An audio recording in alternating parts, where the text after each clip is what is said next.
Getting a mythical fruit in Blox fruits is one of the hardest things to do. But what if there was methods to make it easier? Well, today we're about to find out because I'm going to be testing 50 mythical fruit hacks that you guys sent to see if we can actually roll a mythical with them. Starting with switch to Rengoku and type /do-luck v4. All right, so first things first, we got to equip the Rengoku blade. Here we go right here. And you know what? I'm going to use both abilities on Zeolus just to give some extra luck. And then let's type in /do-luck v4. If this works, that would actually be insane, bro. I will do this every time if it works. You gotta be kidding me, bro. A sand? Well, I guess I could have gotten worse things. But next up by Blind Monkey, he says go to Hydra Island, die to one of the goats, then reset with a rocket, then eat chop, then leave game, then roll. Easy enough. First things first, we gotta go to 3rd sea. Now we've got to teleport to Hydra Town, come over to this waterfall. Somehow I have a good feeling about this one, I'm not gonna lie. All right, we gotta go in here and we've got to die to the ghost. So let me let these boys just straight up jump me. This will be quick.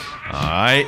There we go. Damn, I lost 1,500 honor to them. Okay, this better be worth it. Next thing, I believe we have to reset with a rocket. We've got no issues doing this. There we go. Bye-bye rocket. Now we've got to eat the chop fruits. This is kind of extra, I'm not gonna lie, but let's go ahead and eat that. Munch, munch. Then we've got to leave the game, and now we can roll. All right, Zeolus, please give me luck. Please give me luck. I did all that. Give me something good. Give me something good, and I guess that's just fate, isn't it? We reset with the rocket fruit, and we ended up getting a rocket. This next guy's strategy is trade your love to barrier and spin. It'll give you a good fruit. And he also said, no, trade someone who is not your friend. You got me, because that was exactly what I was about to do. This shouldn't be too difficult at all, because I'm literally downgrading, but let's see. Trading love for barrier and spin. What the heck is going on here? These boys pointing a gun at each other?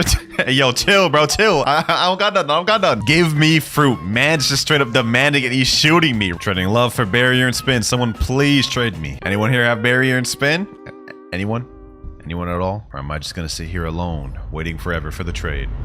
Nope, looks like we got our trade right here. This guy named VXZS Dragon. He's got the barrier and spin that we're looking for. And I'm not gonna lie, this took way longer to look for than y'all thought. Anyways, we're about to get it right here. 3, 2, 1. Trade completed. Now the moment of truth. All that time trying to trade. Let's see if the method even works. And you gotta be kidding me. Another one that doesn't even work. All of that just for a damn chop. Next one, use V3 skill and click buy at the same time click or I rolled Kitsune 2 times. So man's got Kitsune twice from using that method. All right, so that means it's just gotta work for us, right? So we've got to use V3 and at the same time as click and buy, we got to use aura. There we go. And we get a smoke fruit. Okay, so that method just didn't work at all for us. This next one is interesting. Robbie says kill a player, then spin 3 to 5 times, and then the next spin is guarantee a luck. That should be easy enough considering we're at the ice fruit on this account. It is not awakened though, so I will have to rely on my other abilities. All right, we've got a guy right here. Let's see if we can take him out. I've got none of my usual resources that I do have my other accounts. Like I don't have soul guitar, but I got God, human, and ice. That should be more than enough. Oh, we got a guy locking over here. Hold on, hold on, hold on. Don't you touch that ground. Come on.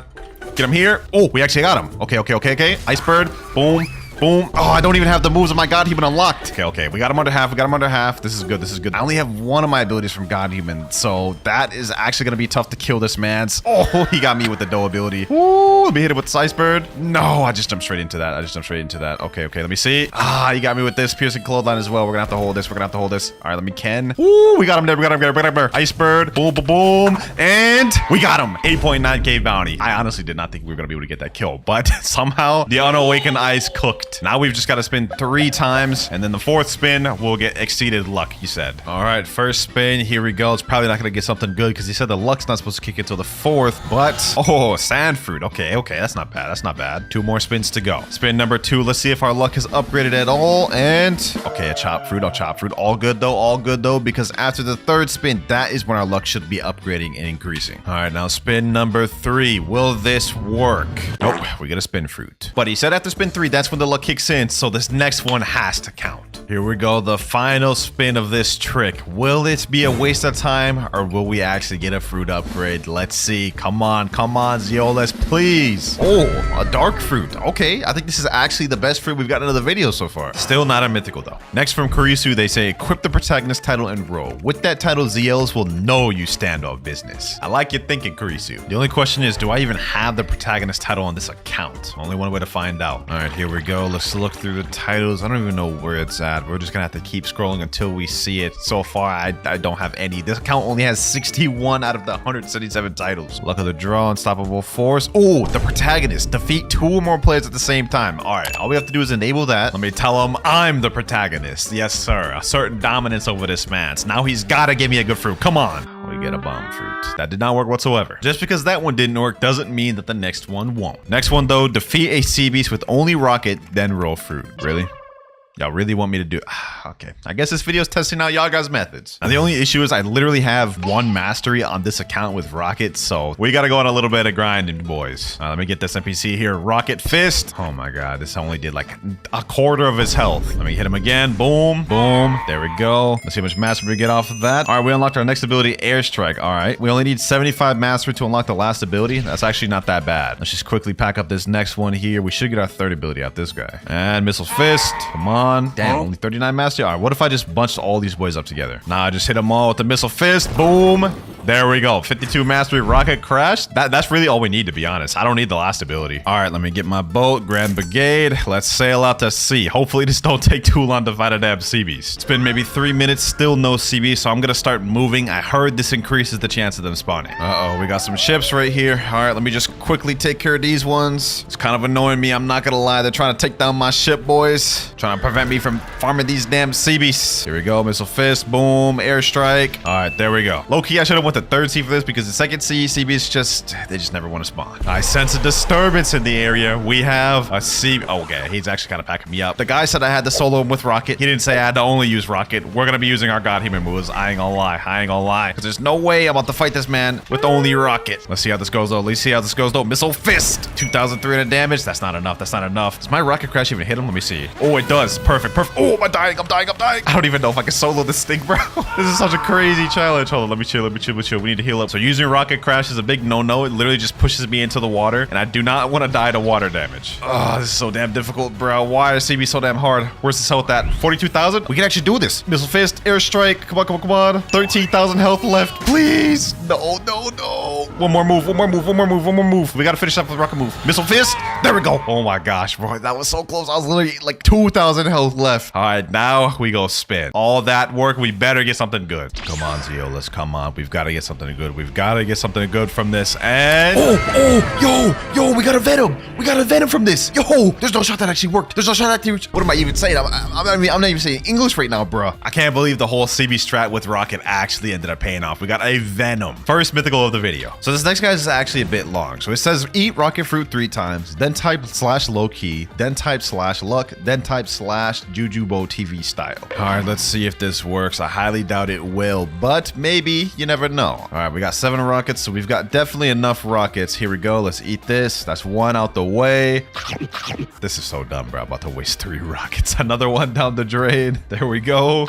And last one here. There we go. Last rocket. Now he said type /low-key /luck. Last but not least, /Jujubo TV style. Come on, come on. Give me the Jujubo TV luck. That man's got like some of the craziest luck I've ever seen. Please. You don't have enough money. Okay, well, this is actually embarrassing. Let me go fix that right now. Insufficient fund.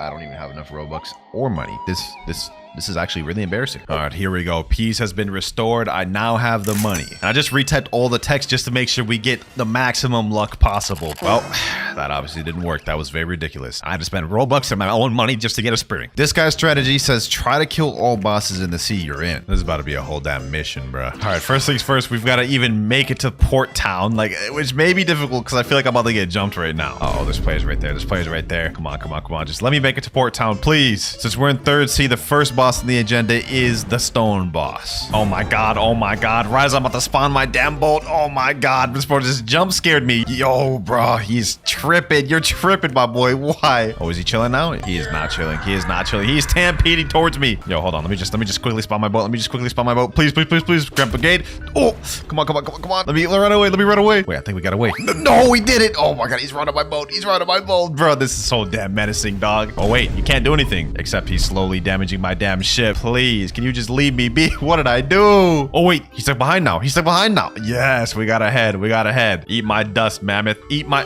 What the... Is this man hacking? There's no shot. There's no shot. He actually just like dashed his way over here, bro. That is wild. This man is on a mission, bro. He is dedicated to killing me. I don't even understand why either. You know what? It's time to unleash the beast. It's time to unleash the beast. I'm tired of him. I'm getting tired of you, bro. You leave me no choice. Boom. Oh my God. Oh my, yo, I'm running. That's not even fair.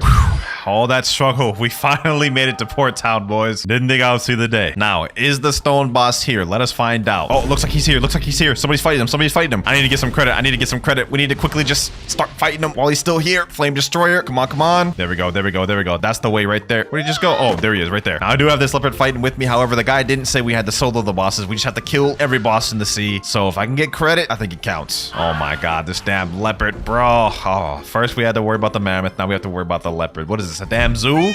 Just let me get enough credit to kill this man's, bro. Flame Destroyer. Boom. There we go. And we got credit. Sheesh. I'll take that. I'll take that. First boss stone down. We have like 5 more to go. And this has already been so much of a struggle on this account. I'm not going to lie. Next boss we have, though, is the Island Empress. And I've actually decided to eat the love fruit just to make this easier on this account. And there she is. Island Empress. You about to catch the craziest mirror match. I ain't gonna lie. Let's make this quick. Let's make this quick, boys. Crazy how she's still using the old version of love. Meanwhile, we got the new upgraded version. And final heart shot here. That was actually pretty easy. Only a few more third sea bosses left, but next we have Kilo Admiral. This boss is irrelevant and nobody cares about her, so let's just make this quick. Let's just pack her up. This is a crazy mission. All this just for a fruit, which is probably gonna be a crap fruit, let's be real. All right, here we go. Kilo Admiral should be down. Now we've got to go over to Turtle Island where we'll fight like 3 or 4 bosses. All right, here we go. Captain Elephant right there. This is like one of the most annoying ones. I'm not gonna lie. He's like my arch nemesis. For some reason, I just always have crazy trouble with this boss. Yep, and it would appear this time is no different. All good because we got that crazy comeback flow, boys. Watch. There we go. Sheesh. And we're actually unlocking all of our love moves as we're doing this. Oh, is that a player? Is that a player? Please, no. Please, no. Why? What did I do? What did I do? Just relax, bro. Relax. I'm not even trying to fight you for real, bro. I'm not even trying to fight you, bro. Please, leave me alone. You know what? You got it, bro. You got it. Because now I have this. Died recently. The players won't be able to get me now. Beautiful pirate. Here we go, boys. Heart shot, boom, Cupid zone, and that is beautiful pirate down. And we got Ken Vander, damn. Next up, Longma, and I'm about to make this quick. We about to speed run through this like we Sonic. Oh my God, we got players in here. 2 players, bro. What did I do? What did I do to deserve this, bro? Double team, was that really even necessary, bro? Well, let's just finish the job. Let's just finish the job. Let's get it. Let's get it. There we go. Longma down. 1 boss left. This has been a crazy journey. Final boss, third sea, and she's not even here. All right, what about this server? Still no. All right, we finally got into a server where she's here, but 2 people are already fighting her, so we're just going to jump in straight to the middle. Hopefully I can get credit. Hopefully these people don't just straight up jump me. Like, I've just been getting straight up bullied throughout this entire video. This time, it's got to be different, though. It's got to be different. Let me kill this guy. 8.9k bounty. I'll take it. I'll take it. I should 100% have credit now. Heart shot. Yeah, we've dealt like over 40,000 damage. We should be good. Final boss here, boys. Final boss there. That was a whole damn mission and a half. Let's see if it was worth it. I spent like almost an hour doing that. Just an hour wasted. Please, Eolus. Oh, a spider fruit. Second highest roll we've gotten in the video next to the venom fruit. Although I will say this is just definitely not a mythical. Still taking that though. Trick number 10, threat Zeolus and hold a gun in front of him. That is actually wild and I love it. Let me go ahead and pull out this acid rifle, bro. We're about to hold this man at gunpoint. All right, listen to me, Zeolus. Give me a good fruit before I find your family. I have a gun and I'm not afraid to use it. Go ahead. Give me a good fruit, my boy. Give me a good fruit. And I'm about to hold this gun to your head the entire time I'm spinning, bro. Making sure he gives me a good fruit. Come on, man. Don't make me come after your family, bruv. Well, looks like that man's about to lose a family member because I got a damn spike fruit.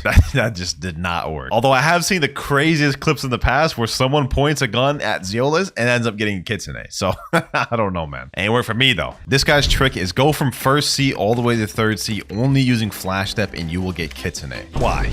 Just why? I'm gonna be here for like 10 minutes. I can't believe I'm actually about to do this. This is ridiculous. All right, let's go ahead and just try it out. Flash step, and that's all we get. So we have to wait until we get the flash step back. And we've got to make it over there in Middletown to make it to second sea. Should be getting my next flash up right about now. There we go. Uh-oh, I gotta get out the water. It's actually kind of perfect that I have ice on this account as well. That way I can actually attempt this. There we go. Another flash step. This is gonna take a while. Third flash step here. We're almost at Middletown, boys. It's now within reach. All right, we made it to Middletown. Now we just need one more flash step to get to the experienced captain, and then we'll be at second sea. I don't know why y'all make me do these damn challenges, bro. Like, this is so dumb. But we made it to second sea. This is where it's gonna start getting tough, though. I'm not gonna lie. In first sea, it's chill because everyone's minding their own business. But in second sea, this is where the toxicity players start to show up. I have a feeling I'm gonna be killed along the way of me trying to make it to Dock 3. That's the first flash up out the way there. Next one should be right about now. Let's see how far can I make it with this one. Can I make it this far? Yep. All right, cool. We're out of safe zone now, boys. We're out of safe zone. I'm kind of scared. Oh no, a god has arrived, Castrina. Oh my god, bro. Literally right on cue. The moment I saw that man arrived, he was already on my tail, but he actually kind of helped me out. Look, I spawned at a different area now. Not bad. Him killing me helped me there, I guess. Let us keep moving, boys. Let us keep moving. He has made this actually much easier for me since now we have this died recently PvP disabled icon. All right, we've just made it to the cafe, which is a checkpoint. So if for whatever reason I end up dying, we'll spawn back here.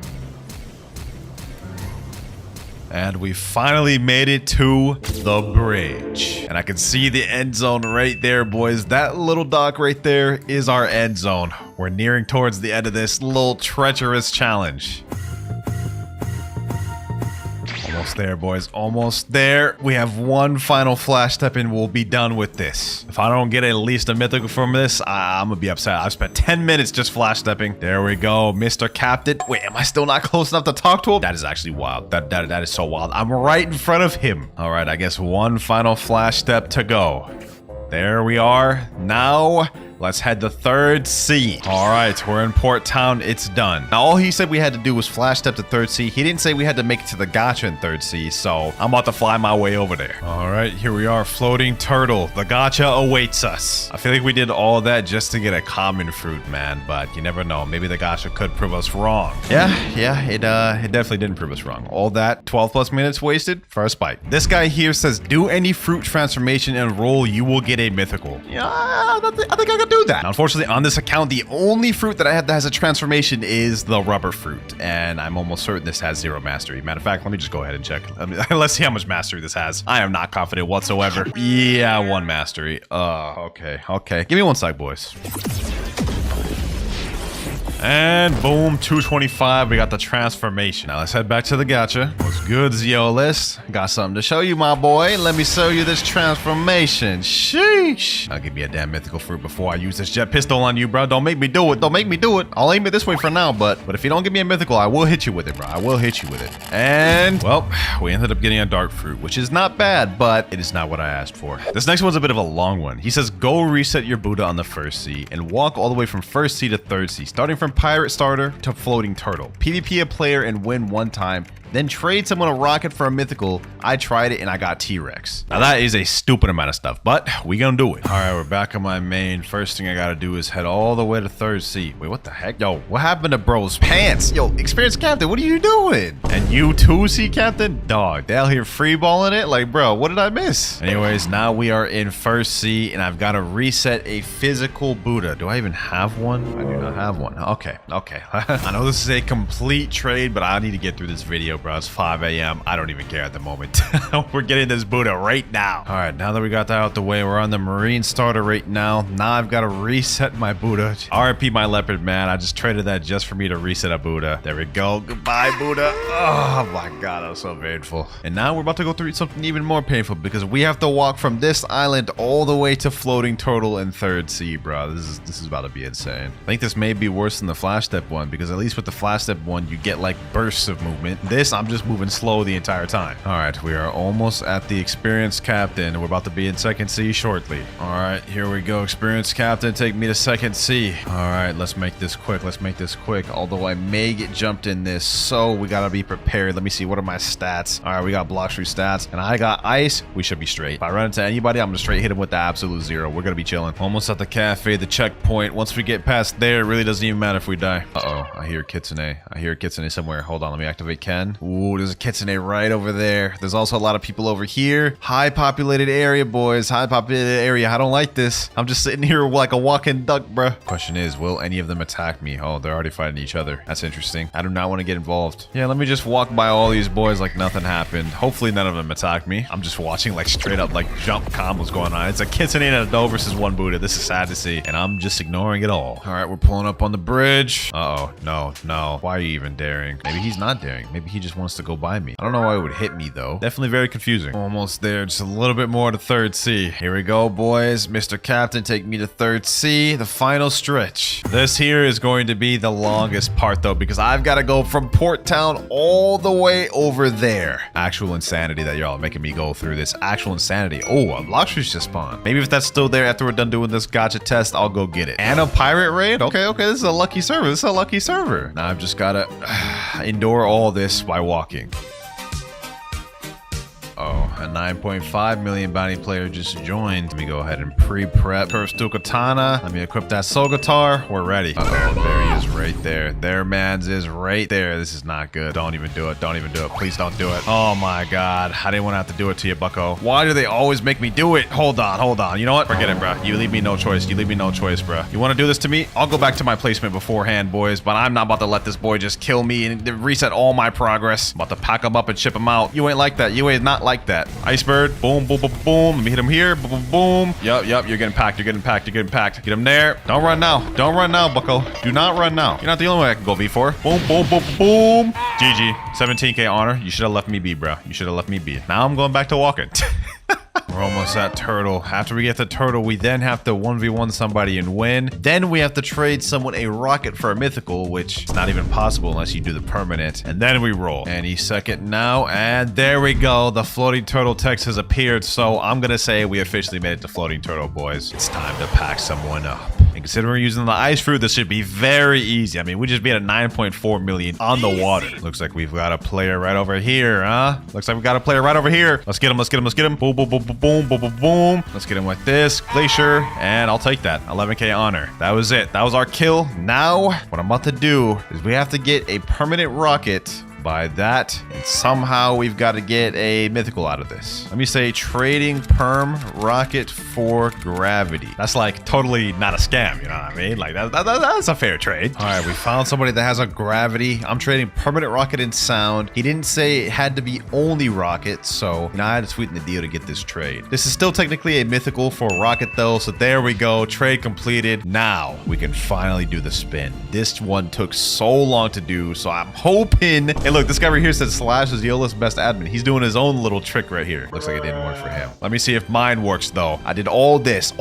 I'm probably gonna get something bad, but let's see, boys. Magma fruit. It's actually not bad. Not good though. Not very good though. Considering the amount of work I put into that, it is not worth it. Either these tricks are dookie cheeks or my luck is just that bad. Honestly, it's hard to tell which is true. Next though, Ichigo says use Rengoku, hold the X move and type Bankai. Oh, I'm about to have fun with this one. Let me go ahead and look for the Rengoku. There we go. All right, let's get it. Bankai.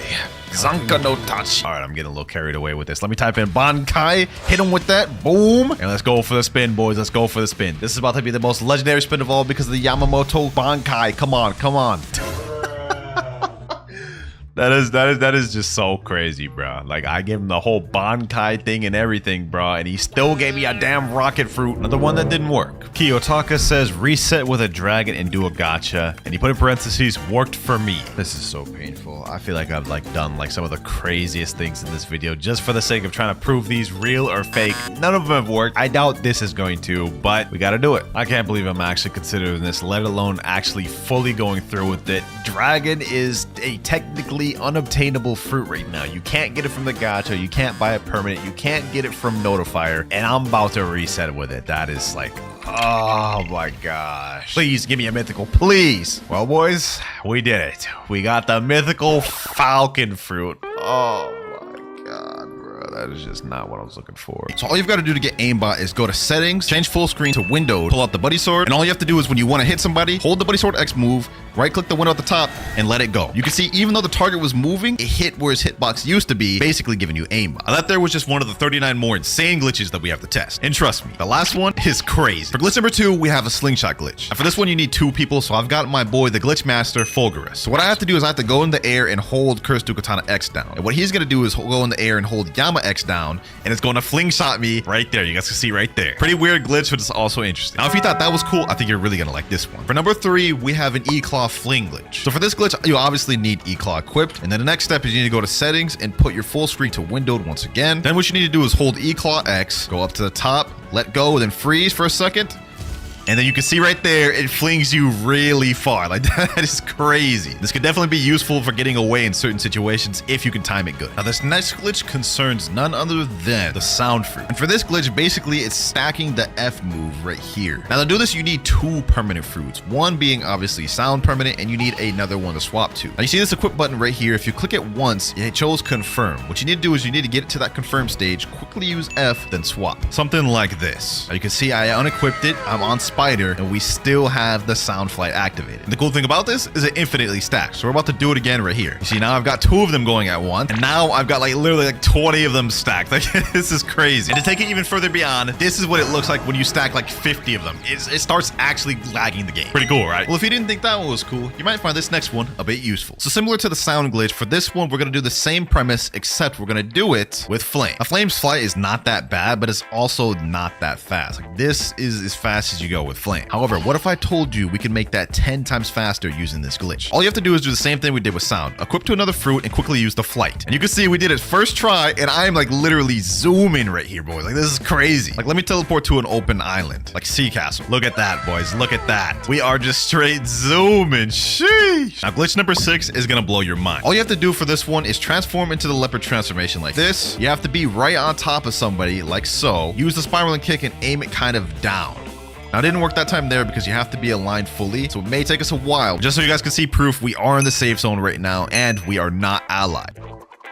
There you go, see right there. Now you can come out and attack them. A perfect trick to use against AFK players. Moving on to glitch number 7, we have another leopard glitch. Now for this one, after using all 10 of your geppos in air, what you want to do is you want to use spiraling kick, hold it for a little bit, have your camera straight, and you will get all 10 of your geppos back because it's almost like you're standing on it. I thought they patched this one a while back, but it seems like there's another way to do it. See that? Look at that. Just straight infinite geppos, boys. Sheesh. Now this next glitch is gonna sound sus, but you could make a Buddha ride a dragon. Yeah, I know that sounds crazy, but let me show you how. So for this one, you also need 2 people, and I actually don't know how to perform this one, so my boy Fufu is going to show me how to do it here. So he's got the flamingo flight right now, and he's gonna mount me on the flamingo flight with him, and then he's gonna quickly swap over to a different fruit. Now you can see he swapped over the dragon, and then he said just wait for meter now. Now for me, what I'm gonna do is I'm gonna switch over to Buddha while he waits for his dragon meter to go up. Now that he's full, we can see he's about to transform right here, boys. This is about to look crazy. See that right there? I'm literally in his mouth. Like, I told y'all this is a sus one. Now the piece de resistance. Sheesh. We have a Buddha riding the head of a dragon. Okay, yeah, this glitch is really sus, I'm not gonna lie, but there it is. There's how you do it. But if you want to take it a step further, what you have to do is you have to ally the person you're riding, and now we have a dual team attack. He could just fly me by somebody, and I could just straight attack him with anything.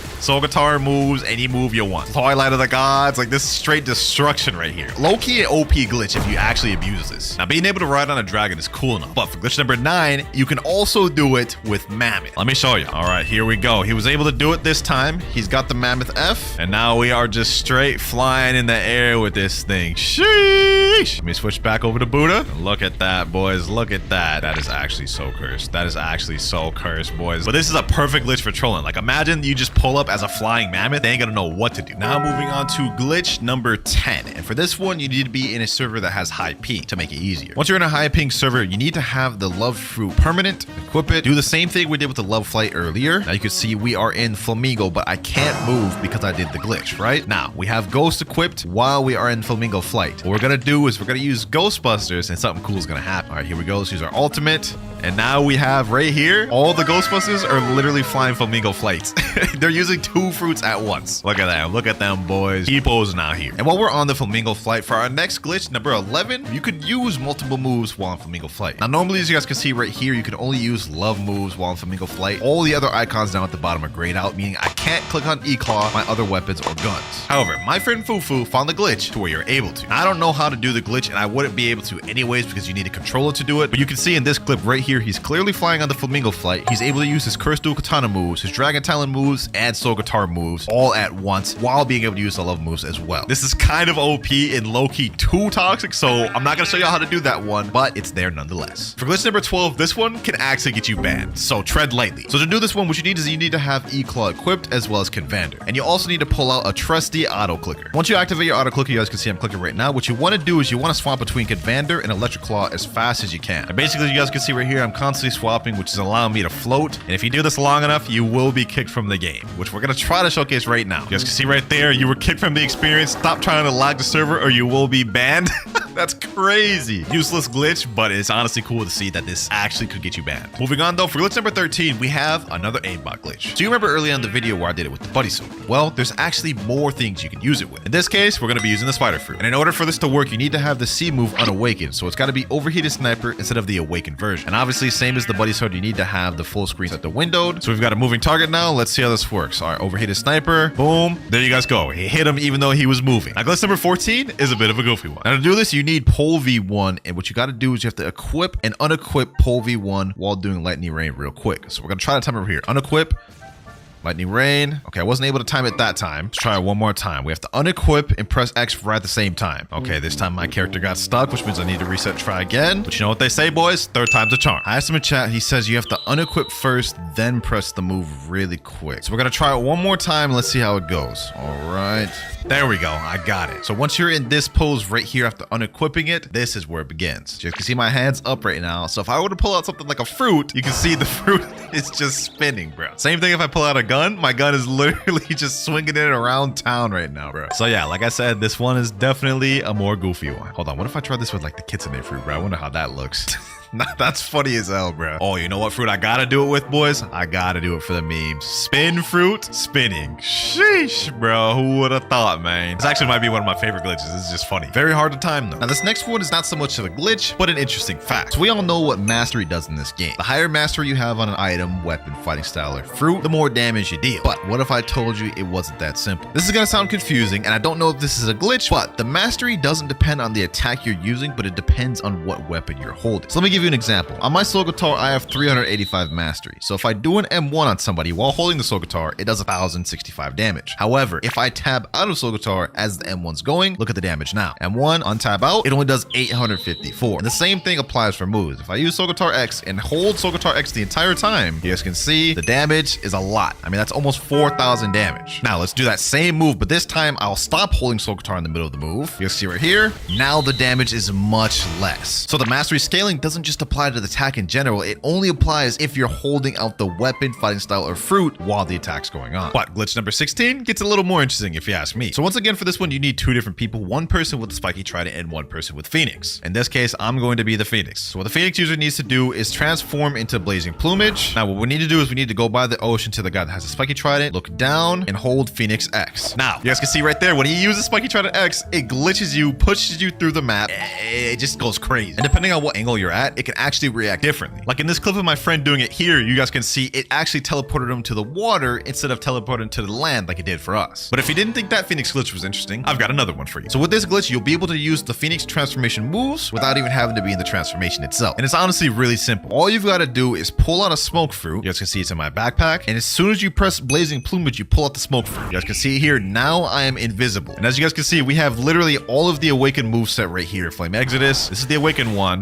right? M1. We have Swift Flight right here, which is an awakened moveset, and I'm not even in transformation. Only caveat though is if you use cremation flames, it'll put you in transformation and deactivate it. Definitely a good glitch to troll people with. Moving on though, for glitch number 18, we have a way to glitch boats on land. All you need for this is to have the barrier fruit. I have it right here, so let's go ahead and equip. What you need to do is you need to use the X move while sitting at the same time to glitch the boat on land. So we're gonna try to time this as good as we can. Let's see. Here we go. Let's do it right here. There we go. We got the boat glitched on land. So you have to kind of sit first, jump, and then you have to aim it right there. However, this isn't the best place to do it. So we're gonna go to Sea Castle so you guys can see a better demonstration. Here we go. We got the miracle boat. I'm gonna have my boy Fufu do it since he's more consistent at it.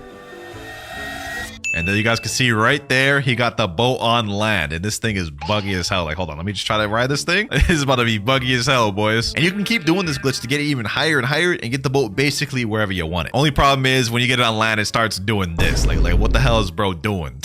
And while we're on the topic of boats, this next glitch actually lets you fly a boat. Now to do this one is super easy. All you gotta do is just spawn the boat, go in Phoenix Flight, and try to sit as you activate the Phoenix Flight. You can see my boy Fufu is doing it right now. May take a few tries, you may get flung a few times, but once you get it, you'll be flying pretty. Here he goes, he's about to do it right now. It's all about the timing. Gotta sit and use the flight at the same time. There he goes right there. Now we have a flying boat. Look at that. You can roll up on people in the air. Like, look at this, bro. Sheesh. Drive-by. You can do drive-bys in this game, man. Honestly, a crazy glitch. But if by chance you didn't think that was crazy, let me show you what you can do with this. This next one allows you to scoop players out of safe zone with the flight boat glitch. So just to show y'all guys, I'm in combat right now. I'm gonna reset so we can be in safe zone. Say you're an AFK player just standing right here, right? He's gonna swoop me up out of safe zone. All he's gotta do is just position the boat like this, and it literally puts you in there, and they can just put you out of safe zone and kill you like this. But moving on to glitch number 21, this one is gonna be game changing. So we all know about admin Uzoth and his ability to use OP fun, which basically makes it to where you have no cooldowns and can spam abilities constantly. But what if I told you that there was a glitch that grants you OP fun? Well, kind of. So in order to do this, you need to leave a game and rejoin to a brand new server. Now the timing is kind of hard for this, so you may have to do this multiple times. But once you join a server, what you have to do is you have to go to items, go all the way down to the GT sword, and before you click equip, quickly tab in and tab out of the number where your sword is on the hotbar. So it should go something like this, like that. How you know you did it correctly is the weapon down below will be highlighted blue, but there will be no HUD or UI on the right. Now to demonstrate this ability, you guys can see right here, GTX, I'm able to spam it multiple times over, basically giving me OP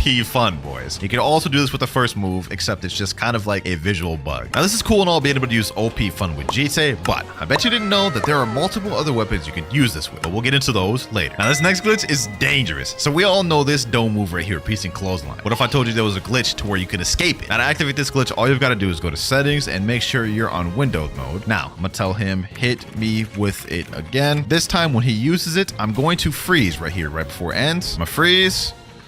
That way I can escape from it and he's not able to combo extend, just like you guys saw right there. This is honestly like a dome neutralizer, which is crazy. I hope this doesn't get patched soon because I just may have used this one myself. Glitch number 23 isn't as useful as the other one, but it's still good for trolling. So if you use a control area and hit someone with a gamma rush and then leave the game as soon as the gamma rush hits, then rejoin, you guys will see once we rejoin the server, he is now stuck in this place. Man, just gotta sit there and take it. Yes, sir. Ain't no escaping this. Shit. Hold on, pause. He said, all right, bro.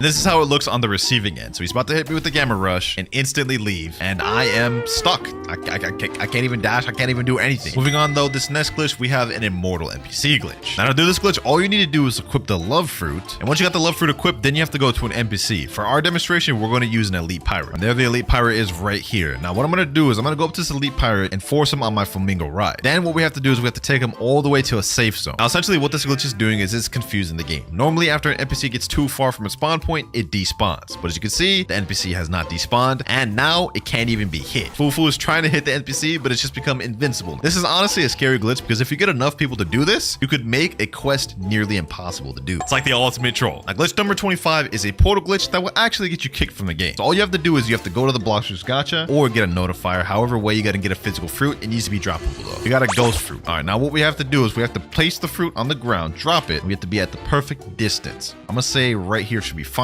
Now we're gonna use Dimensional Rift. Okay, looks like I was a bit too close because you don't want to pick up the fruit. You want the fruit to be on the ground when you go into the Dimensional Rift. So we're gonna have to retry this. Essentially what we're trying to do is we're trying to trick the game to make it think I'm picking up the fruit even though I'm still not close enough to pick up the fruit as I'm going into my dimension. And then it's supposedly supposed to kick from the game. So let's try it one more time. There we go. Disconnected, kick from the experience. Works every time. Although I don't know why it kicks you. It's just, it's kind of weird. Now this next glitch, I guarantee you're gonna find useful in PvP. So for this one, you need God Human and you're gonna use Soaring Beast, but flick your screen up and down while staying in the air. It's gonna go something like this.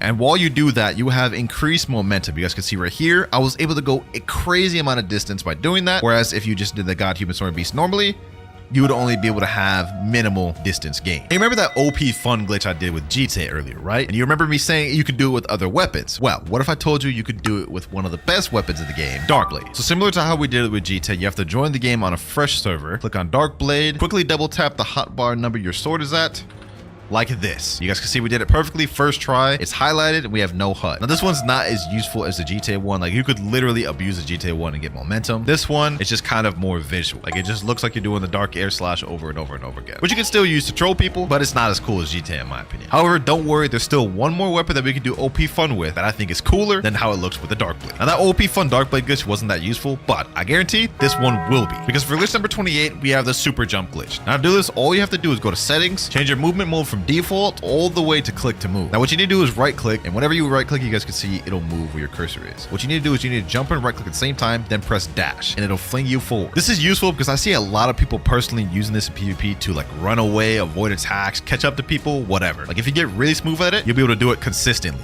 Like that. It is a bit RNG though, because sometimes it flings you further and sometimes it doesn't. This time it did. Overall though, pretty fire if you ask me. Now this next glitch, you can make an NPC frozen in the air. For this example, we're gonna use one of these elite pirates. And to do this, we have to use God Human C, but aim it up.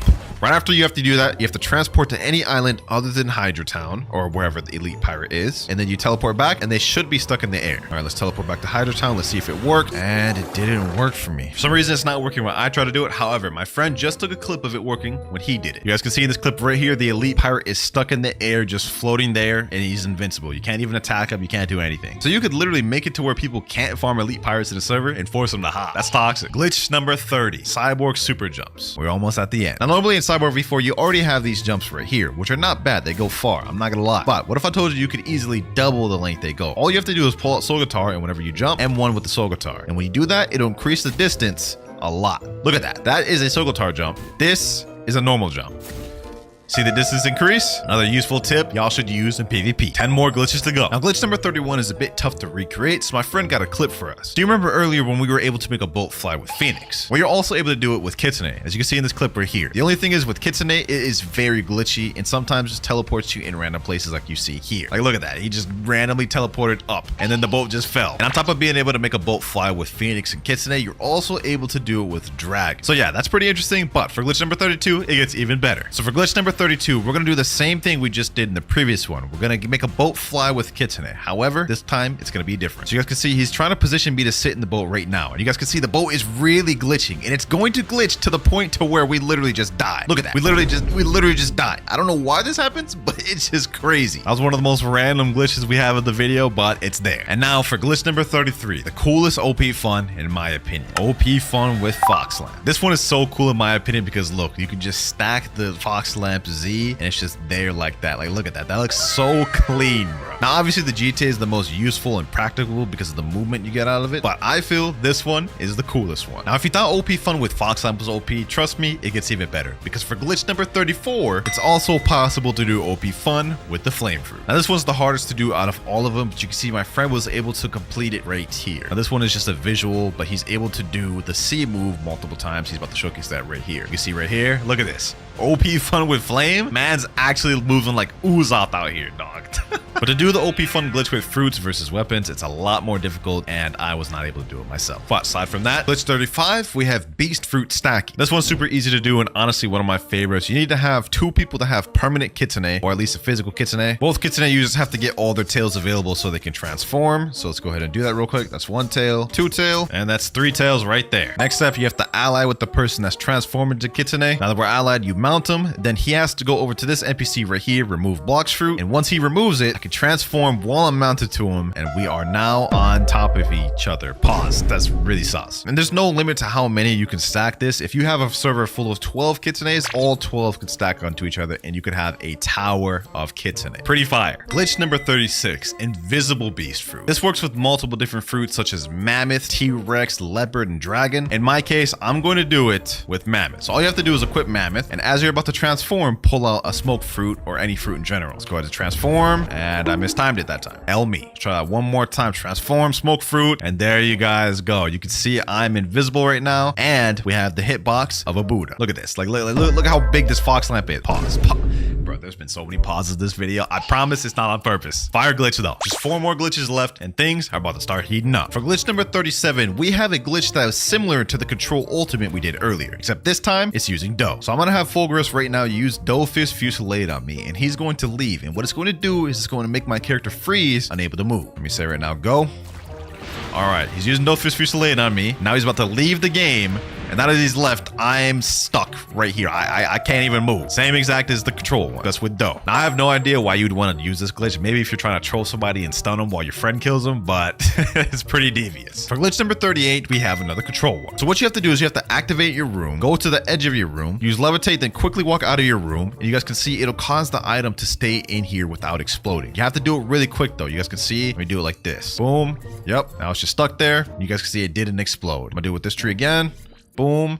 Didn't explode. It's just stuck there. So that's a pretty cool control glitch you can use to just kind of destroy the map and just troll a little bit. Glitch number 39, we have the invincibility glitch. This one's gonna be fire. Now to do this glitch, what you need to do is go in a raid. My friend Fufu is about to start it right now. He's saying in chat, basically we do any raid, and at last island you equip flame and don't exit awakened room normally. You TP out of it and teleport to surface, and then you become immortal. So to do this, we've got to complete an entire raid. Let's go ahead and just speed run this thing. Island 1 done there, and now final island available. We go ahead and switch over to flame right now. Now all we need to do is just complete the raid. Last NPC there. There we go. We're teleporting into the room right now. Now we need to glitch out of it. Can't talk to the NPC. We got to try to find the correct area to glitch through the wall. I think it's right over here. Or is it right over here? I don't remember where. Let's try it here. Yep, there we go. Now that we're out of the room, we have to teleport above the land by going like right over here. There we go. And now that we're above land, we are invincible. Just to prove it to you, I'm going to have my friend try to attack me. He won't be able to. Here we are right here. Let's see if my friend can attack me. Nope. Can't do anything. Can't do anything. He has hockey on and everything. I don't even need my Ken. Like, this is so OP of a glitch, boys. Can we fight NPCs though? Oh, we can fight NPCs. So this seems like a fire glitch if you ask me. It makes you impervious to players. You can't be attacked by players and you can still farm. Low-key, you could just use this glitch as a shield for grinding if you're low level. But with that glitch out the way, ladies and gentlemen, we move on to the final glitch of the video. The 40th one. And trust me, this one is literally game breaking. Now for this one, I'm not going to show how to do it because when I say it's game breaking, I literally mean it. But if you look behind me, my friend right now is destroying the buildings permanently in the game. Like, these buildings are permanently like this. They're not going to respawn. You could mess up the entire map like this if you chose. It's honestly insane. All right, hold on. Let's just have some fun with this. He's got a bunch of these little buildings out. Let's transform into Mammoth and just start messing around with these things. Like, look at this. You could just like play like this a sandbox game with these buildings, bro. This is crazy. Like, bro, look at just the straight havoc we're causing. We're like literally messing up the entire map. Just all types of buildings everywhere. And this isn't even the worst. Like, look at Cafe. All these buildings just chilling everywhere. You can't tell me this glitch ain't insane. I wasn't joking when I said it was game breaking. The timer starts now. So for the first method, it looks like we're looking at a diamond chest method. He's looking at the jungle right now. Oh yeah, I remember this. This is the one right under the Saber quest line. I wonder how much you get for this one though. I haven't done it in a long time. Let's see. He gets 2,367 for that. Now we gotta try this. So all he did was just teleport to the jungle, go over here, all the way over to this NPC here, go down in the secret area. Let's see how much we get for it with 2 times the money. 2,565. That's actually not that bad. And it's a guaranteed chance to be there. So if we go ahead to server hop, it should be there once again. There we go. This time we only got 2,000 for it. But this is actually a pretty consistent method. I'm not gonna lie. Let's see how much we get after 30 minutes of doing it. And after about 30 minutes of searching these chests, I was able to earn 200,000, which if you do the math is about 400,000 money per hour consistently. And if you compare this to the final method of our video, this is nothing. Next method, fastest way to get 25 million billion first C. All right, you got my attention. You got my attention. First, it says boss reset. I'm assuming he's just fighting a bunch of boss. Smartest boss is Yeti, gives 10,000. Oh, Yeti gives 10,000? I didn't even know that. Second, sky chest reset. So he's at the upper sky Pia pyramid, and it looks like he's going to the secret area to get the gold. There's 8 gold chests, he said. And then the last method, kill Whitebeard to give a lot of money. Okay, that last method I'm not going to do because that's a raid boss. But at the very least, we'll check out these 2 methods. First one, he went to snow, and he summoned the Yeti boss. So I'm going to go ahead and buy a boss respawn, and let's see how much we get from this boss. And just to make it better, we're also going to accept the Yeti quest, which gives us 10,000 per quest. All right, let me go ahead and fight the Yeti. Here we go. And 1 and 1. And we get 21,000. Damn, plus the 10,000 we got from the chest. The only issue is this is not as consistent because while you can server hop, just because you server hop doesn't mean the boss is going to be there. Just for example, let's say we go to a Texas server and spawn in. You can see the Yeti is not there. So let's see how consistent this next method is. So for this next one, we have to go to Upper Sky Pia, and then it'll be this pyramid you automatically teleport on. And if you go under it, there'll be a secret passageway which you can break the wall, and inside of it, there will be 8 chests total. Now, I think each one of these gives anywhere between like 500 to 1,000. Like right here, we got 905, 1,048, 890. Oh, this is actually pretty good, bro. Like total, I think we got probably close to 18,000 just off that. We're at 234,000 right now. Let's do a couple more server hops and let's see where we're at.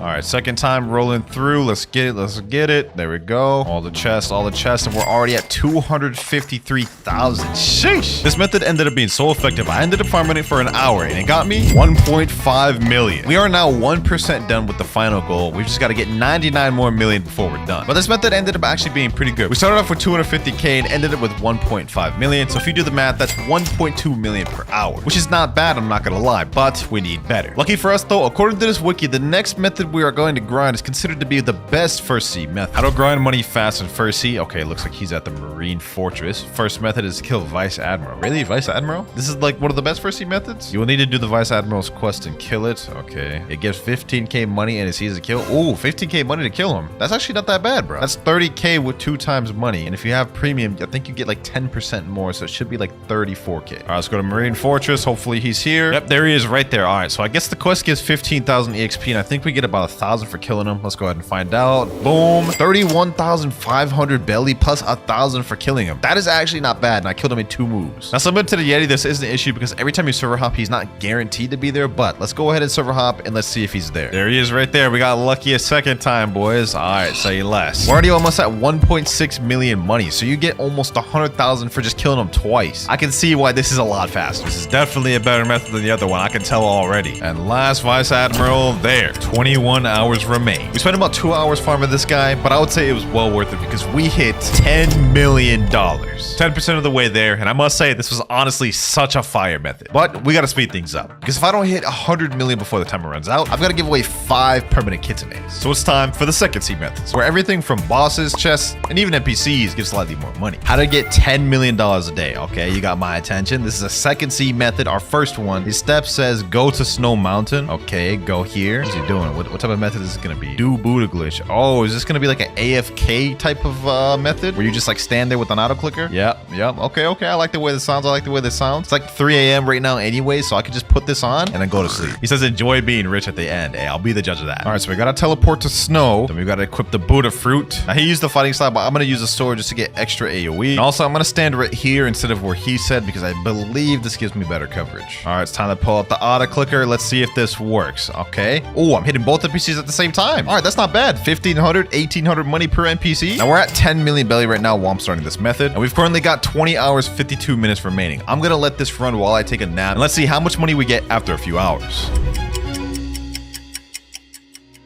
All right, ladies and gentlemen, it's been about 5-6 hours. I took a nap. We got 15 hours, 11 minutes remaining. For the amount of money we gained, it's actually quite disappointing. We're at 10.6 million. We literally gained 600K in like six hours. Crazy part about it is he said in the beginning how to get $10 million a day, but if I only got 600K in like 6 hours, times that by 4, and I would only have 2.4 million for the entire day. That is like the worst method. Even the one in first sea was better than that. Hopefully this next method's better. This guy says save your spawn on cursed ship 100,000 plus in less than 10 minutes. That's already like 10 times better than my current one. So it looks like this is going to be the cursed ship method. I believe there's like a ton of chests that spawn on cursed ship in all these rooms right here. Yeah, there should be a chest in like every room. They're gold chests too, so these actually give a decent amount. This looks like this is actually a solid one. So it looks like he's just going through all the rooms. Is it just these rooms right here? This will get you 17,000 to 20,000 each time you server hop. Ooh, okay, that's not bad. That's not bad. Got all those chests, and if you have 2 times money, I'm pretty sure it's even more maybe. Okay, so he goes in that room. He goes over to the other side of the room. Should be some chests over there behind the couch. Yep. Okay, that's not bad. That's not bad. With me having portal, this should be pretty easy too. Let's go ahead and check. Hopefully the chests are actually there. All right, looks like this chest is actually here. Okay, cool. Is the chest actually in this room? Yep, gold chest too. All right, yo, this is actually not bad, and it should be here every time I server hop, I believe. Another one right there. We're getting like 2,000 like to 3,000 each one too. Another one here. Last but not least here. Wait, I forgot we got to go over to the other side of the room too. Get these chests over here. There's only one on this side behind this couch, and then there we're done. We'll go ahead and server hop. All right, we've just server hop. Let's see if all all the chests are there this time. All right, we got this right here. Boom. Over here. Boom. Looks like the chests spawn there every single time. Every time you server hop. So this is actually a really good method, boys. You can just spam this over and over and over again, and you can really earn even more depending on if you're faster the server hop or not. We got 15 hours flat on the clock. Let's do this method for 30 minutes and see how much we get. I've already done a bunch of server hops, probably like at least 50 server hops, and I'm not gonna lie, so far the progress has actually been pretty good, better than the video said it would be. Oh ho ho ho, you found a strange item in the chest? I was just doing a normal run, boys. We ended up getting a fist of darkness. So if we go ahead and go to the dark arena, we can spawn Darkbeard. And the amount of money I get from this raid will count towards the total amount of money for the farm method. I actually didn't expect to get a damn fist of darkness, bro. I'm kind of surprised. All right, let's go ahead and just pack up Darkbeard real quick. I need to hurry up and get as much damage as I can before people start showing up.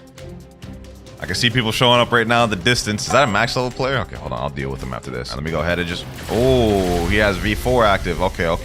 That's interesting. That is interesting right there. Okay, hold on. Let me just deal with this player right here. Boom.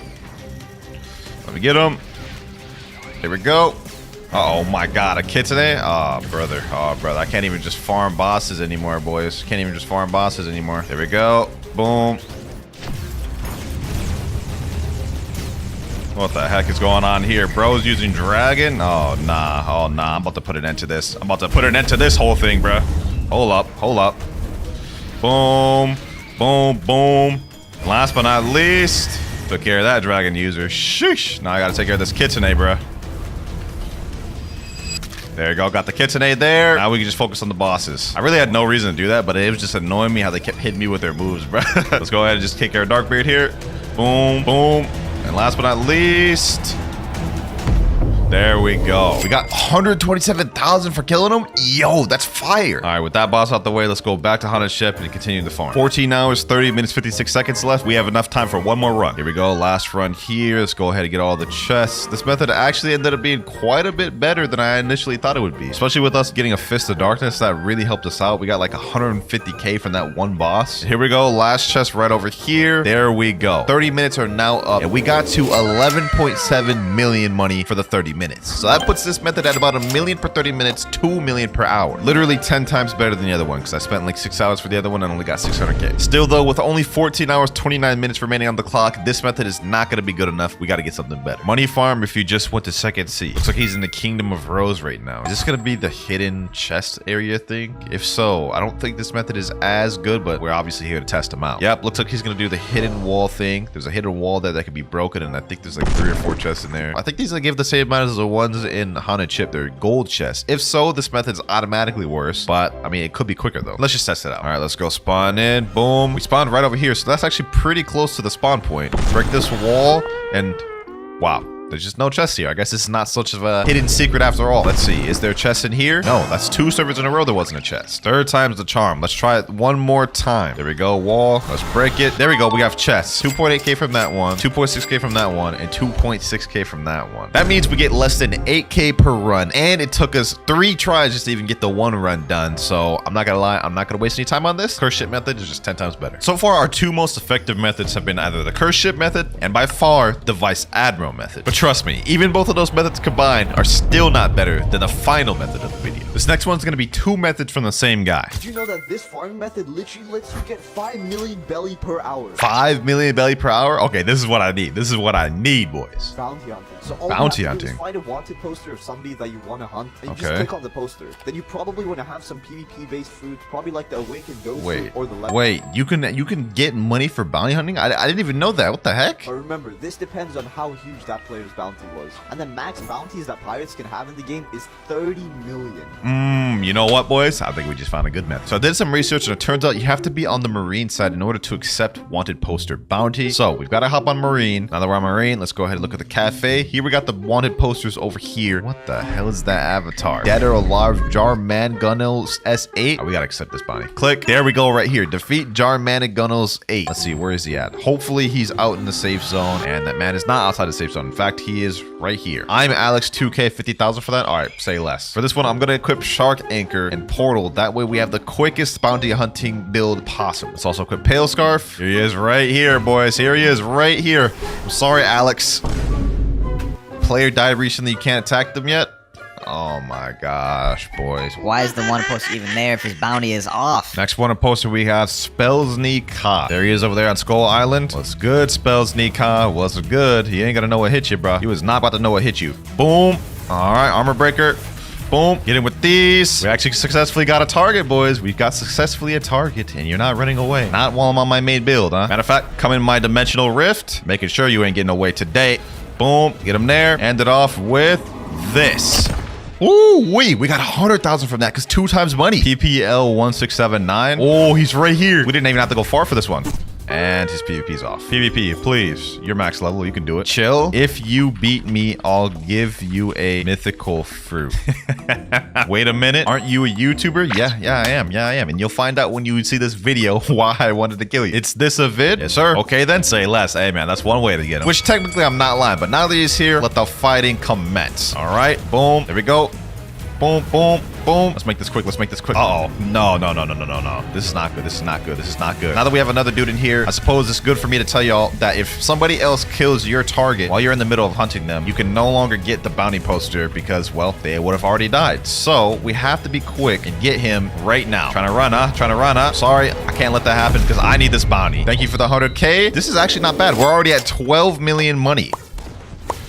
And lastly, another guy here. That's about 30 minutes spent hunting wanted posters. And while this may be the most fun method for me, it's not the most effective because majority of times you go into a server, the person you try to get their wanted poster will be too level for you. And even if you do get a person, they'll probably be in safe zone like this guy right here. He did end up reaching 12.3 million though, which is about 500,000 for the 30 minutes I spent. Probably could get more if you went to 3rd seed because you'd find more consistent and higher level players, but this is honestly not the best method. Next method. So next up we have raids. Raids are how you awaken your fruits, but you also get a huge amount of money on the side. And the best thing about raids is that you can trade in like the worst fruits in the games to start one, or you can buy them every 2 hours. Overall, depending on how difficult your raid is, it gives you a different amount of money, so it's best to choose one that's more for your skill level. When doing a raid, you should always be using the butter fruit. It makes raids extremely easy. This is actually really interesting, bro. I didn't even know you get money from raids. Like, I know you get fragments, but money? I didn't know. But he did say the more difficult the raid, the more money you get. So you know what I'm thinking, boys? I'm going straight for the dual raid, boys. Yes, sir. And let's see how much we get from one raid. Another thing I just thought about is you're gonna get money from the raid and also every NPC you kill, so this would be interesting. We're starting off at 12.4 million right now. We're getting about 217 to 250 money per NPC. The NPCs actually don't really give you that much. All right, last NPC in the first island here. There we go. Second island now. Let's just quickly get through this. This right here is island 3 done. Now,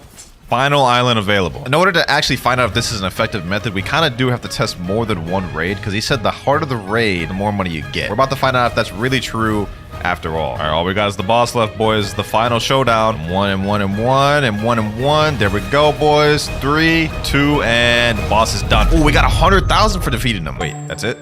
Just 100,000? For the amount of time it took, because that was almost like 8 minutes. That's not worth it, man. That's not worth it. Only 13 hours, 44 minutes remaining, and we're only at 12 million money, not even half of the goal, and we've already almost used up half of the time. We really got to start kicking things into second gear. Otherwise, my wallet is about to be in so much pain. So far, Second Sea has been very disappointing, but there's still one final method in Second Sea that I think will be a hit. Best way of making money in Blox fruits is by grinding Sea Beast, or is it? You can make a lot of money XP grinding hunting Sea Beast, but boy, can it get boring. That is true, it can get kind of boring doing Sea Beast, but he is spitting there. For the last method in Second Sea, we have Sea Beasts. Now in Second Sea, the best way to Sea Beast farm is you go to Dock 2, which is where you spawn in Second Sea, talk to the luxury boat dealer or just regular boat, spawn a lantern, and what you do is you go straight ahead until you reach the sea. And the best recommended fruit for sea beast farming is the magma fruit. Now apparently this is the best and most effective money farming method in Second Sea, which I hope so because all of the other ones have been dookie except the haunted ship, and we need to start making some real progress, boys. Oh, you know what I forgot, boys? We are a ghoul race right now, and that is just not gonna fly. We need to be shark race because against sea beasts, you're probably gonna hit the water, and I'm not trying to drown. This one's got to be shark. This one's got to be shark. Yes, sir. And now we just wait for a sea beast to spawn. 13 hours, 42 minutes left on the timer. Hopefully this goes quick. It has now been 5 minutes and still no sea beast. I'm starting to have doubts in this method, boys. Because it's taking so long, I pinged my Discord and now we've got a server full of people. Apparently, the more boats you have, the higher chance you have of spawning a sea beast. So hopefully this will speed it up. Here we go, boys. Here we go. After about 10 minutes, our first official sea beast. Okay, we got the whole squad. We got the whole squad. Let's get it. Let's get it. Let's get it.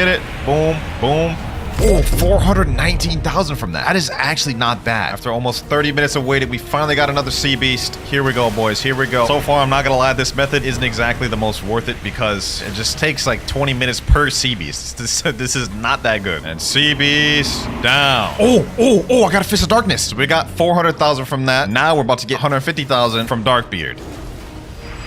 There we go, another 100,000.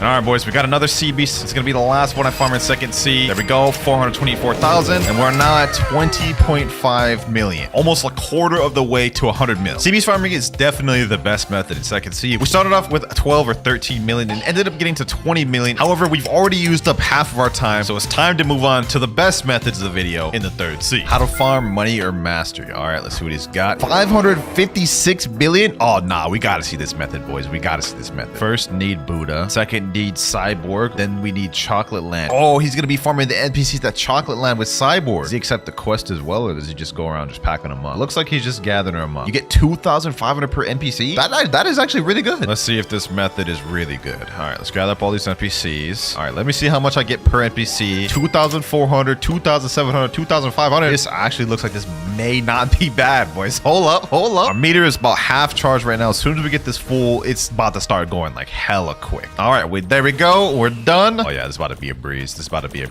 Bro. Plus we get the super jump, so we can just zoom around. We're gonna farm for about 30 minutes to an hour, and let's see how much money we end up getting within that time. We're at 20.7 million right now. Hopefully we can get at least 22 million in 30 minutes. 11 hours, 23 minutes remaining. It's been a little over 45 minutes, and we have just hit 25 million bellies, boys. This method is legit. That means you could easily get 5 to 7 million per hour. That is actually the best one so far of the video. It looks like we found our new #1 method, boys. But even as good as this method is, would you be surprised to know that this is still not better than the final method of the video? All right, next method, secret chest areas you probably know in Blox fruits. Looks like he's going to Haunted Castle. Oh, he's gonna go to the top of the mast. Yep, the flagpole. There's gonna be 3 diamond chests there. I think each of these give like 10k plus each. Yep, 9,000, 10,000, 9,000. And I guess that's his method right there. You just server hop and go to the mast every time. I'm gonna be honest, I don't think this is gonna top the Chocolate Land method just because, well, I mean, I just don't see how it's gonna do it. Especially since every time you server hop, you're gonna have to fly all the way up here, which is gonna take a little bit, and you only can get maximum 30k per server. This doesn't seem like it's gonna be better than the Chocolate Land, but let's do it a few times. Let's see what we get. So we're guaranteed to have a diamond chest up here. Yep, 3 diamond chests. Let's see what we get from this one. 12,000. Ooh, okay, that's not bad. 10,000 and 10,000 for that one. All right, so that's over 30,000 for that. Server hop though. This is the first server I've hopped in. This is a public server. Hopefully the chests are there. I don't think anyone would even go up to the top of here. And yep, they're right there. Okay, perfect. 10,000, 10,000, and 11,000. And they're there again. Okay, this is actually pretty consistent. 12,000, 10,000, and another 11,000. That's not bad, I won't lie, especially because this is probably gonna be there every time nobody goes up here. But still, we spent a couple minutes hopping those 3 servers only to get 100k maybe. Yeah, the chocolate method is 10 times better. So I'm not gonna waste any more time on this. We only have 11 hours 20 seconds remaining. We gotta check out some other methods. I'm one of the very few people that have 1 billion money. He has 1 billion money? That's literally the max you can get in Blox fruits. All right, so I gotta trust what this guy says then. All right, the next method is AFK farming. AFK farming. But we did that in second C for like 6 hours. We ended up only getting 600k. So I'm kind of skeptical about this, but let's see what he's got. Looks like for his method, he AFKs at Haunted Castle using Quake fruit. Stands right next to this tree. He also uses a chop accessory which reduces cooldown by 15%. Let's see, how much money does he get per run though? So he's just spamming a bunch of sea quakes. It looks like he spams a bunch over. Ooh, that's a lot of money. And you know what? I actually have an idea of how I can make the method even better. So if we go over to second sea and go over to the haunted ship, we can go get the ghoul race from this NPC here. With the ghoul race, we'll be able to go in V4 and then the cooldowns will be significantly reduced. And if we couple that with the chopper hat, we'll be able to use the sea quake a lot more. And now the premise is we use dual tsunami, and then since we have ghoul V3, we'll be able to use it even when it's at 40% cooldown. So we get to use it twice in the span of 1 full cooldown. So you guys can see dual tsunami is still on cooldown. I'm gonna activate V3, and now I get to use it again right there. So this is gonna go by a lot quicker. And I just realized I'm stupid. I have sword stats. Looks like it takes about 4 sea quakes total to kill an NPC. Let's see what we get now. Okay, 2,200, 2,200, 2,200. That's not bad. That's not bad. Okay. For an AFK method, this isn't bad. bad. This is almost as good as the Chocolate Land method. Obviously, it's a bit slower. Yep, all the NPCs dead here. We got probably like a good like 30k from that, which is not bad for an AFK method. I could see how this could be good if you're doing it overnight. However, we don't have overnight. We have less than 11 hours remaining, and I'm not gonna lie, this method is basically a worse version of the Chocolate Land method. Best way to farm money and mastery in 3rd Sea. All right, let's see what he got. Requirements, you have to have Longma boss unlocked. Okay, so I guess we're gonna be doing Longma boss farming. Okay, so he goes in the Longma room, gets the chest. Ooh, that's 4,000 per chest. Okay, 11,002 gives around 20k. Gives around 20k. Oh, for the chests, and then you kill the boss. Okay, how much do you even get for a Longma? Let me see. Oh, 50k. So 20 plus 50k, 25k without game pass, 70k each run. You also get 1.5 million XP if you have 2 times mastery. Let's go ahead and try this out. I should have Longma spawned. I've been in the private server for quite a bit. Let's see. Yes, sir. There we go. Longma in here. All right, so you said to get all the chests. One, that's 4,900. It's 5,011. And then we have a diamond chest here, which is 11,000. All right, now we just pack up Longma. Hopefully they didn't nerf this boss because that video was pretty old. I swear if he doesn't get 50k. Ooh, 49k. 70k per run. That's actually not bad. All right, server hop. Here we go. Ooh, Longma boss is spawned, but somebody's fighting him. Hold on. We try to make it there quick.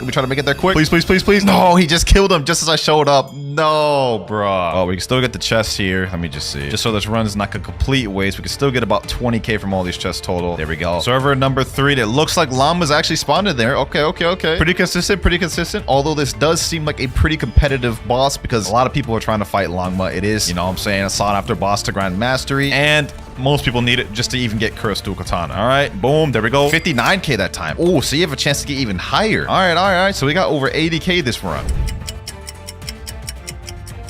This method is not it. Half the time, he's not even here in the servers, and the amount of effort it takes to kill him and money you get is just not worth it. We got about 1 million for the 30 minutes I used on him though, so it's not bad, but I mean, it's just not comparable to the Chocolate Land method earlier. 10 hours, 27 minutes left. Is this even possible at this point, boys? All right, we got this clip here. Today, I'll be showing you the fastest way to get money in Blox Fruits. Yes, sir, that's what we're here for. Farming CBs is the easiest way to get money fast because you just have to AFK. Well, that's true. You do just have to AFK, but it took a long time for us to get CBs in 2nd Sea. However, I did hear that CB spawn much quicker in 3rd Sea. But there's one more thing about 3rd Sea. Not only do CBs spawn more frequently, but we also have a chance of getting something called a Rumbling Waters, where 3 CBs will spawn at once. So you do the math. If we get 400k per CBs, times that by 3, we're getting over a million per run almost. Now, the best way to find Rumbling Waters is you have to go to Tiki Outpost, go over to this backside here, spawn a boat of your choice. I'm gonna go with the Miracle. And then you have to set up to sail and go to a danger level 4 or 5 for the highest chance to get a Rumbling Waters. Here we go. We got a CBs here. First CBs in here. In 2nd Sea, we got about 400k per CBs. Let's see, does it give more here? There we go, 424,000. Okay, so they actually give around the same amount, which is cool. Because if we get a Rumbling Waters, that means we're gonna get like 1.2 million per rumbling. All right, boys, we actually end up getting a Terror Shark here. Let's see if this thing is even worth fighting, because this thing is kind of hella difficult to fight. 30,000 health left. How much money do we get from this thing? Come on, there we go. And 56,000, not really worth it. Got it, boys. We got a Rumbling Waters. It's kind of hard to see right now, but you guys can see the 2 CBs right here. We got it in a danger 6. I can't even see anything right now, bro. This is definitely hard to fight, but now is the time. We're at 28.5 million right now. Let's see how much we get. There we go, 369, 411k. Let's get this one here. Oh my god, boys. Oh my god, we're already at 29.2. This is insane. 400,000. We literally got over a million from that. We started off at 28.5. We're at 29.7. Rumbling Waters is the way, boys. Rumbling Waters is the way. We may actually have a chance to get to 100 million. Another Rumbling Waters? Hold up, boys. Hold up. This is crazy. 2 Rumbling Waters back to back is crazy. We got this, boys. We got this. There we go, 400,000 for that. Can't even see a damn thing, bro, but I'm trying. Another 400,000, another 380,000. We're at 30.9. Only 9 hours and 50 minutes remaining, but we're at 31 million. And the rate we've been getting money with the Rumbling Waters, I actually have hope. All right, boys, it's been about 2 hours. We're at 49 million right now. We got another Rumbling Waters. Last CB's here. After we do this one, we will be at 50 million. There we go, boys. 50 million. We have unlocked the title of the richest in the world, and now we are 50% of the way done. Still have 8 hours, 55 minutes remaining. We've been actually like zooming through this, boys. Let's keep this pace up. Got another Rumbling Waters right here, boys. And we just hit 72 million bellies. We still got 7 hours, 36 minutes remaining. I think we have this one in the bag, boys. We are almost there. We have 30 million left. Another CB's here. And that is 80 million down, boys. 20 million more to go. We've got just over 6 hours left. 85 million right now, just 15 million more to go. We got this. And another Rumbling Waters has just spawned. That's one down. That's another down. Last but not least, one more sea beast right there. With that, we have now hit 90 million belly. We have 10 million left in just under 5 hours and 40 minutes remaining. We got this, boys. We actually got this. I can't believe how much progress we've made in just the last 3-4 hours. We actually went from like 25 million all the way to 90 million in just like 4 hours. I didn't think we'd be able to make up for all that last time, but we've done it. Final stretch, boys. 10 more million to go. Ladies and gentlemen, only 4 hours and 11 minutes remaining. And we are now on our final sea beast of the video. 24 hours straight of grinding. We actually cut it so close, a lot closer than I thought we would, bro. I did not think we would be able to do it. But with this sea beast here, we are going to hit 100 million. There we go, ladies and gentlemen. 100,158,658 money in just 24 hours. We finally did it, boys. Now, I can finally say I'm one step closer to being the richest player in Blox Fruits. The rocket fruit. Now, the rocket fruit is interesting because it didn't used to be called the rocket fruit at all. In fact, it used to be called the kilo fruit. And it wasn't until update 20 where the kilo fruit got removed from the game and replaced by the rocket fruit. Now, if we eat the rocket fruit, we're going to find out 2 more interesting facts about it. First one being that this is the cheapest fruit in the game that you can get that has a flight ability, which is obvious since it's the first fruit you can even get in the game. And while we're on the topic of flights, the rocket blast off flight is actually the fastest flight out of any common fruit in the game. Another cool fact about the rocket fruit is if you go to the doghouse in Second Sea and talk to this NPC Wenlock, you will see it'll allow you to buy a physical rocket for 97 Robux, which is an absolute scam, but it's cool because this makes rocket the only physical fruit you can buy from an NPC in the entire game. Now, those are just a few of some of the many more fruit facts we're going to be going over in this video, and some of the ones later on in the video just might surprise you. But up next, we have the spin fruit. Now, one interesting fact about this fruit is if you go in the Blox Fruit shop, this fruit, along with rocket, will always be in stock no matter what. And just to prove it to you, you guys can see rocket and spin are in stock right now, and the fruit is about to renew in 8 seconds. 3,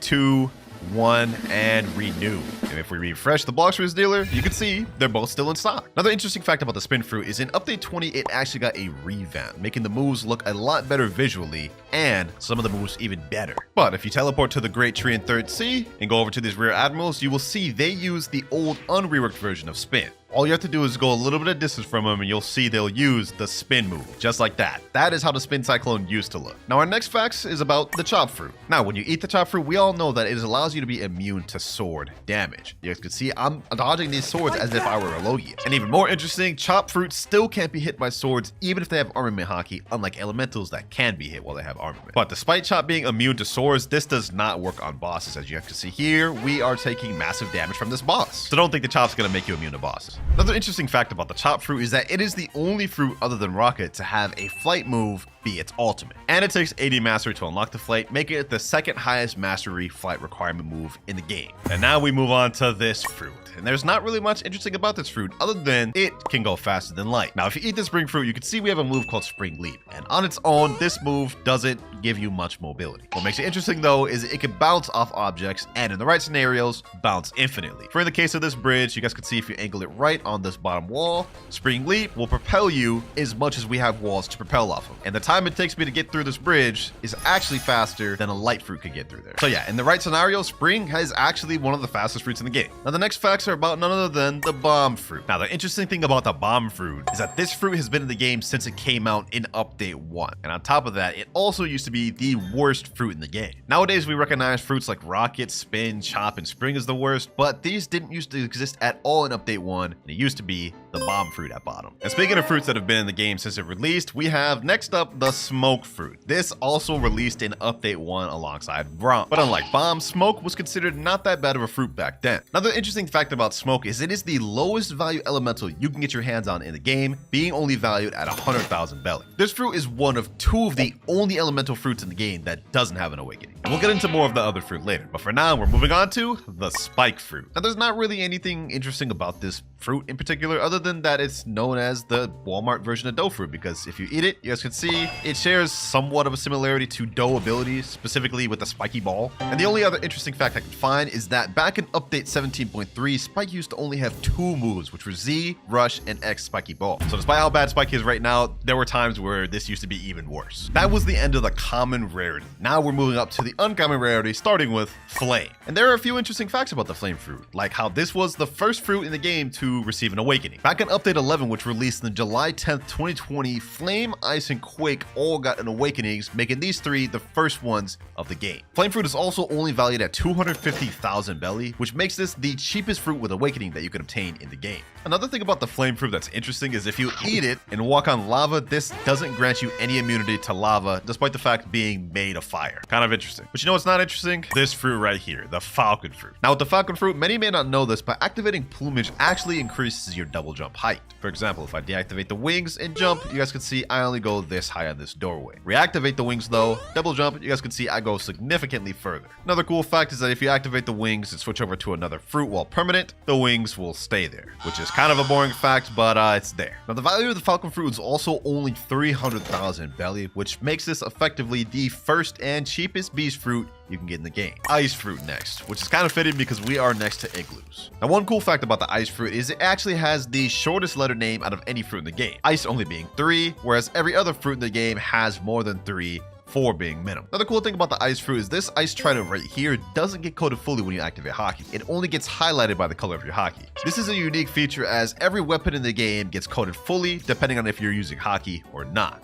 Now you guys probably knew these two, but I guarantee you this next one, some of you may not know. This is the sand fruit, and it is one of the only fruits in the game that has a natural weakness passive. So if you were to eat the sand fruit and take a dip in the water, you will die twice as fast to water damage than any other devil fruit in the game. Now a good amount of you probably knew that, but I guarantee you didn't know this one. Desert Blade, when it awakened, increases range depending on the mastery you have for sand. And this is also true for Sand Coffin. The higher mastery you have, the longer range they go. So for all you sand mains, I recommend getting your thing to 600 mastery.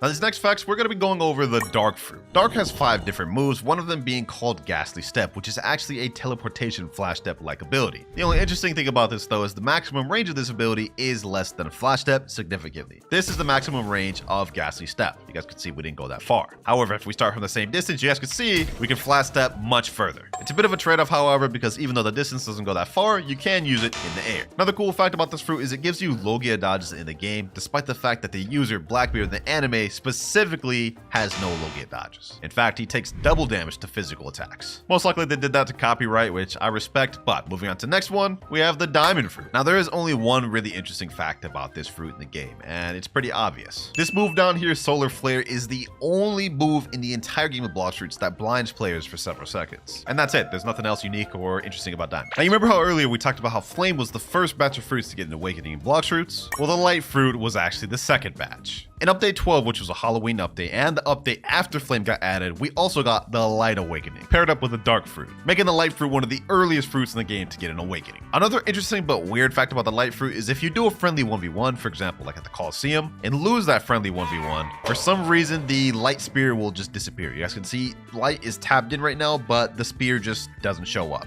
The only way to get it to come back is if you reset. You guys can see now it's back. And on top of that, you remember how the ice trident didn't get coated by hockey earlier? Well, the light one does. If we press J, you can see the entire thing becomes black and coated in hockey, which makes me wonder why they didn't make it like that for the ice fruit. Maybe it's a visual glitch, maybe it was on purpose, who knows. But what I do know is that this next fruit holds a record that no other fruit could beat in the game. Now we already know how Rubber is immune to Rumble. I got my ult right here and he has Rubber equipped. You guys can see no matter what I do, none of these Rumble moves will hit him or even stun him. However, this does not stand true for Pole V1 and Pole V2 because if I equip those and use the moves, you guys can see he now can be attacked and stunned. Another thing players also know is that Rubber is immune to guns. So if you try to use Kabucha, Serpent Bow, or Soul Guitar moves, it won't do anything. However, you may be interested to know that even though they can't take damage, they still get stunned. You can see the move stunned them and pushed them up. So even though they don't get damage from Sokotar, you can still use the stun to start a combo. Now you may have knew all those facts about rubber, but I guarantee you some of you didn't know this. If you equip the electric fighting style and try to use moves on rubber, it's completely immune to this fighting style. However, despite the fact that it's immune to electric, it is not immune to electric claw. Now as for that record I talked about earlier, rubber in the game holds the record for the most immunities out of any fruit in the game, and I don't think any other fruit will end up beating that. And the last interesting fact about rubber is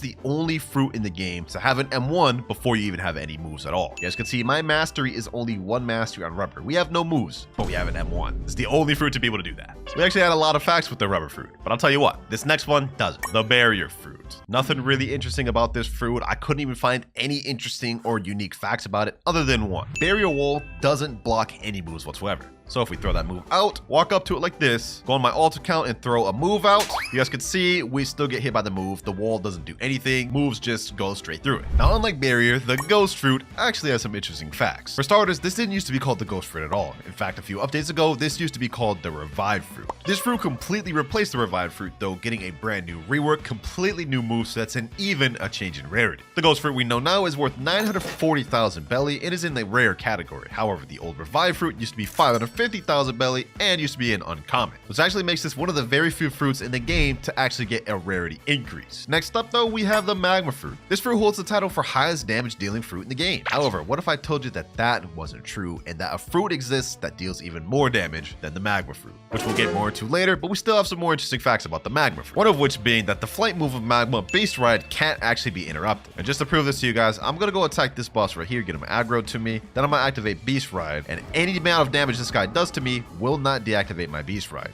Look at this. He just hit me with that move that should have stunned me and deactivated it, but it doesn't. And with that, we are now done with the rare category of fruits. We're moving on to the legendary category. And our next fruit, Quake, actually has some interesting facts about it. So the first one, which is the most obvious, is that the final awakened move of Quake, Sea Quake, holds the record for largest AoE move in the entire game of Blox fruits. If you use it, you guys can see right here, it actually has a really large AoE, covering the most ground out of any move in the game. Look at this. This is insane. All that damage we're hitting right there is from hitting all the NPCs on this entire island. Another interesting thing about Quake is that Quake holds the record for least awakening moves out of any fruit in the game, being at only 4 total awakening moves, while every other fruit at minimum has at least 5. And while we're still on the topic of awakening, Quake also holds another awakening record. Despite having the least moves to actually awaken, Quake is actually one of the most expensive fruits to awaken in the game, especially Sea Quake, as to awaken Sea Quake, this costs you 8,000 fragments, making this the single most expensive move to awaken in the game. The Buddha fruit. One fruit many of us consider to be absolutely broken in the game, but I bet you didn't know that it used to be even more broken than it is right now. So obviously Buddha's most commonly used move is the shift ability, and when you press this, you obviously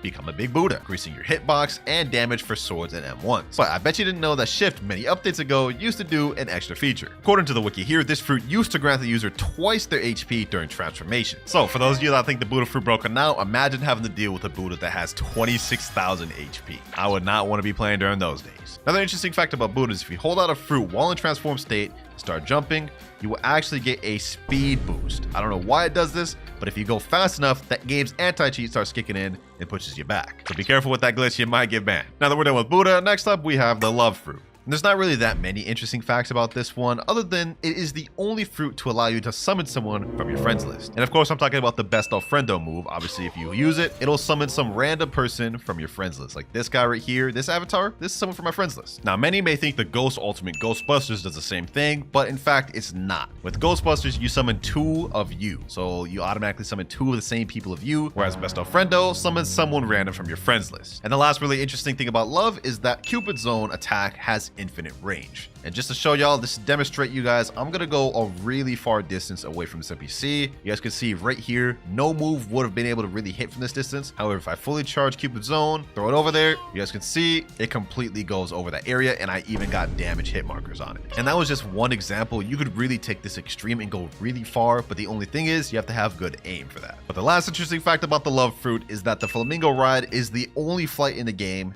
that can glitch an NPC and not despawn. So I just took this female islander with me, and even after I get to the despawn distance of her spawn, she won't despawn. I could take her to Portland if I wanted to. And you could use this to actually permanently glitch NPCs and make it to where people can't farm. So do with that information what you will, but I thought that was an interesting fact. Now the Buddha fruit may have had some interesting facts, but the spider, not so much. The only real interesting thing about the spider fruit is that there is actually a V2.5 version, and it is used by the Don Swan boss. Now this boss has a second phase where when you get him low health, he actually somewhat awakens, and when he awakens, he gets access to a version of spider that's not really in the game. Now when he's in the stage, he has this ability right here, which is kind of like Heavenly Punishment, but more so an upgraded version of the ultimate from V1. Like this does not look like the V1 or the V2 version. And he also has another strange ability in this form, which is not present in both V2 or V1, and it's that ability right there. Some sort of random silk prison that's like a different type of silk prison. I don't know. This unique version of Spider is only accessible to this boss and not actually playable in the game. And yeah, that's it for Spider. Couldn't find any other facts. But our next facts are going to be about the sound fruit. Many people think this fruit is based off Uzoth from One Piece, but that is not true. While it may share similarities, this was a fan-made fruit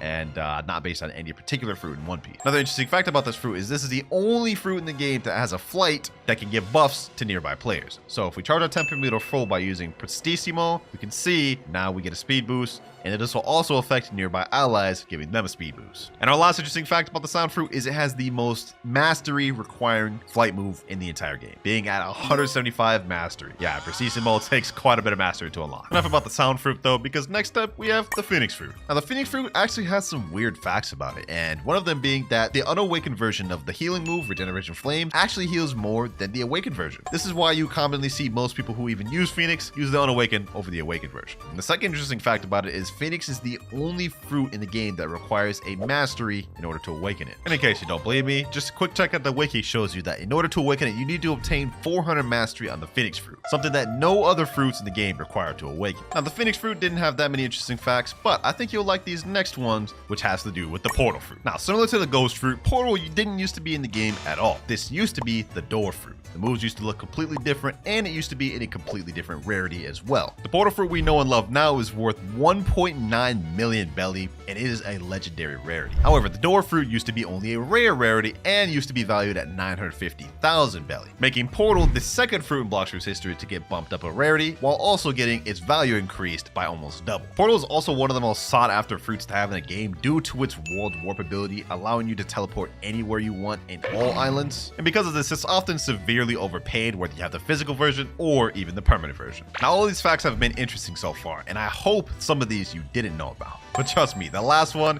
is going to be both funny and major surprise. Up next, we have my favorite and main fruit in the game, Rumble. Now, one interesting fact about this is that this is the only fruit in the game that allows you to awaken a sword by awakening all of the moves on it. That is, of course, the Pole V2. And other than that, there's not really much other interesting facts other than it's the only fruit in the game to give you 3 dashes within a singular move. And of course, I'm talking about Electric Flash here, where you get 3 dashes and it charges up and replenishes. No other move in the game does that. Now, Rumble facts may have not been that interesting, but trust me, the pain facts are even less interesting, as the pain fruit is one of the only fruits in the entire game that hasn't had any changes to its moves whatsoever. This fruit was released in Update 7th, which dropped on August 11th, 2019. And since its release, the moves haven't had any balance changes, any visual upgrades, or anything at all. The only thing the pain fruit has gotten was its name changed. It used to be called the paw fruit, and the moves used to be called something different, which they did that to avoid copyright. Other than that, nothing about this fruit has been altered, which is pretty boring. But this next fruit actually has a somewhat interesting fact. The blizzard fruit,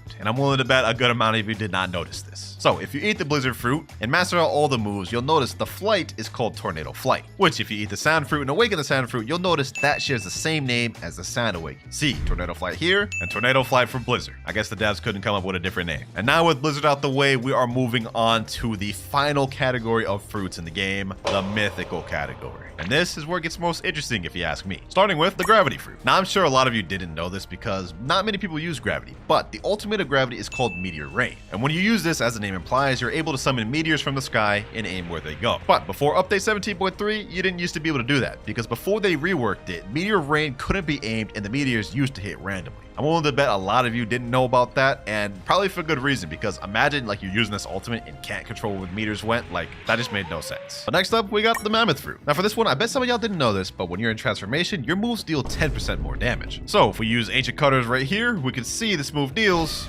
3,026 damage. However, while in transformation, that same move deals 3,531 now. Alongside that, Mammoth is the only fruit in the game to share the same belly value as another fruit. As we know, Mammoth is worth 2.7 million belly, which is the same value as T-Rex. Kinda interesting, right? Mammoth also has another interesting glitch where if you pull out the smoke fruit, transform and instantly pull out the smoke fruit before your transformation finishes, you guys will see you go invisible. And people use this glitch to troll a lot of people. I personally do all the time. It's kind of fun. To deactivate it, all you gotta do is transform again normally, and you'll be visible once again. And now for the T-Rex fruit. Not really much interesting facts about this one other than one, it's the most recent fruit added to the game. This was the last update we've gotten on Blox fruits. And two, many of y'all probably haven't known this, but the T-Rex fruit has been nominated to be added to the game since update 7. And if you don't believe me, go to the wiki, look at T-Rex, and you can see the trivia. It shows this fruit was nominated to be added to the game since update 7. And if you look at it, update 7 came out on August 11th, 2019. So this fruit was destined to be added to the game from the start. Even more interesting though, next up we have the dough fruit, which actually has a surprisingly amount of facts about it. First one being that it is tied with Phoenix for the most expensive fruit to awaken in the game, costing 18,500 fragments. Second one being that it is the only elemental mythical fruit in the entire game. And just to prove it to you, Gravity is a natural, Mammoth is a beast, T-Rex beast, Shadow natural, natural, natural, natural, beast, beast, and Kitsune beast. But the interesting thing about that is even though it's an elemental fruit in the game, this is not how the fruit is at all in the anime. Because in the anime, they specifically specify that the dough fruit is a paramecia. Another cool thing about the dough fruit is every move correlates with your hockey color. So if I activate hockey, you guys can see I have red hockey, and if you hold the move, you can see the red hockey is coated around my dough move. And the last interesting fact about dough is this is the only fruit in the game that has a move that changes depending on whether you're in the air or the ground. And that is Pastry River. Obviously, if you stand on the ground, it does this, and when you use it in the air, it does this. So yeah, dough is the only fruit in the game that has two variants within one move. But enough of dough, because now we're moving on to the Shadow fruit. And while there are not much interesting things about Shadow, there is one, and that is Nightmare Leech. What this move does is when you use it, it takes the enemy's HP and replenishes it with your own, making this the only fruit move in the game that has a life leech type ability. Now this next fruit is gonna have some facts that I know are gonna surprise some of you, and that is the Venom fruit. Let me just say, some of these facts even shocked me. First fact being that when you're low health, the Serpent's Wrath flight of Venom makes you go faster. So this is how the flight looks right now. It's relatively slow, but also decent speed. If I get myself low though, and even dang near close to death, you can see the flight goes significantly faster, especially if you aim it up. Look at this. Look at the distance we're going right now. I'll guarantee you all of you knew that fact. I mean, that's just common knowledge right there. But chances are you didn't know that transforming into full form makes you immune to lava damage. Like, look at this. We're literally standing on lava right now, taking no damage whatsoever. In fact, we're healing. Another interesting fact about the Venom is the Toxic Fog move is the second largest AoE ability in the entire game. Obviously, Quake Waves being the first, but this is the second. And now for the big fact, the one that shocked even me.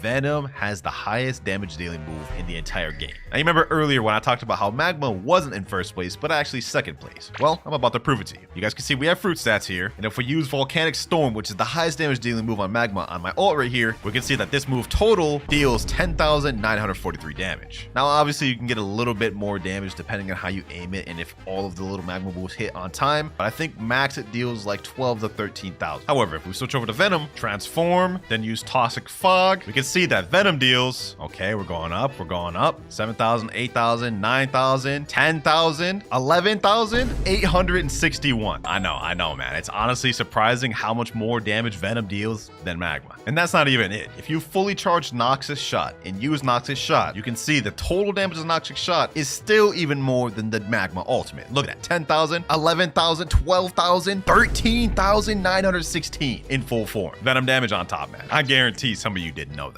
But moving on, our next fact is about the control fruit. Now, one interesting thing about this one is depending on how much mastery you have, the control area gets bigger. I just ate control on my ult right here, and he only has 1 mastery, and we have 365 mastery on this control. So let me activate my room fully. You can see the room is actually bigger than the Colosseum. However, if I activate control room on my ult, we can see the distance is significantly less, and this is the maximum I could have held it. One interesting fact about control is a change that actually got removed. Back years ago, whenever you used to use Gamma Rush, rush on somebody, it would make the control room disappear when the Gamma Rush finished. Nowadays, obviously though, that has changed, is when you use Gamma Rush, the room gets smaller, but it doesn't disappear. 4 more mythicals left. And up next, we have the Spirit Fruit. Now, the only real interesting thing I could find about this fruit is that it used to be called the Soul Fruit, and used to look more accurate to Big Mom's Soul Fruit in the anime. This, of course, got changed to Spirit due to copyright reasons, and yeah, that's pretty much the only interesting thing I can think about Spirit. Other than that, is widely considered one of the best PvP fruits in the game due to its combo potential. For example, Wrath of Shu pairs together with End of Times, and that's without any weapon. Paired together with fighting styles of weapons, and you got one of the most deadly fruits in the game. And now we have the Dragon Fruit, ladies and gentlemen. One quick interesting fact about this is currently the rarest fruit in the entire game. Despite being placed lower value than Leopard and Kitsune, this is rarer because it's currently unobtainable. If you go in the shop and try to buy it, it'll say in progress, and the King of Fruits is temporarily off sale for enhancement. Stay tuned for its powerful return. You can't buy the fruit permanent. You can't get it from a notifier or a gacha or any way naturally. The only way you can get your hands on the fruit is if someone happened to have a physical fruit from before it got removed. But even more interesting, whenever in transformation form, the Dragon Fruit actually has the highest damage reduction perk out of any transformation in the game, and that includes Buddha. Another interesting fact about Dragon is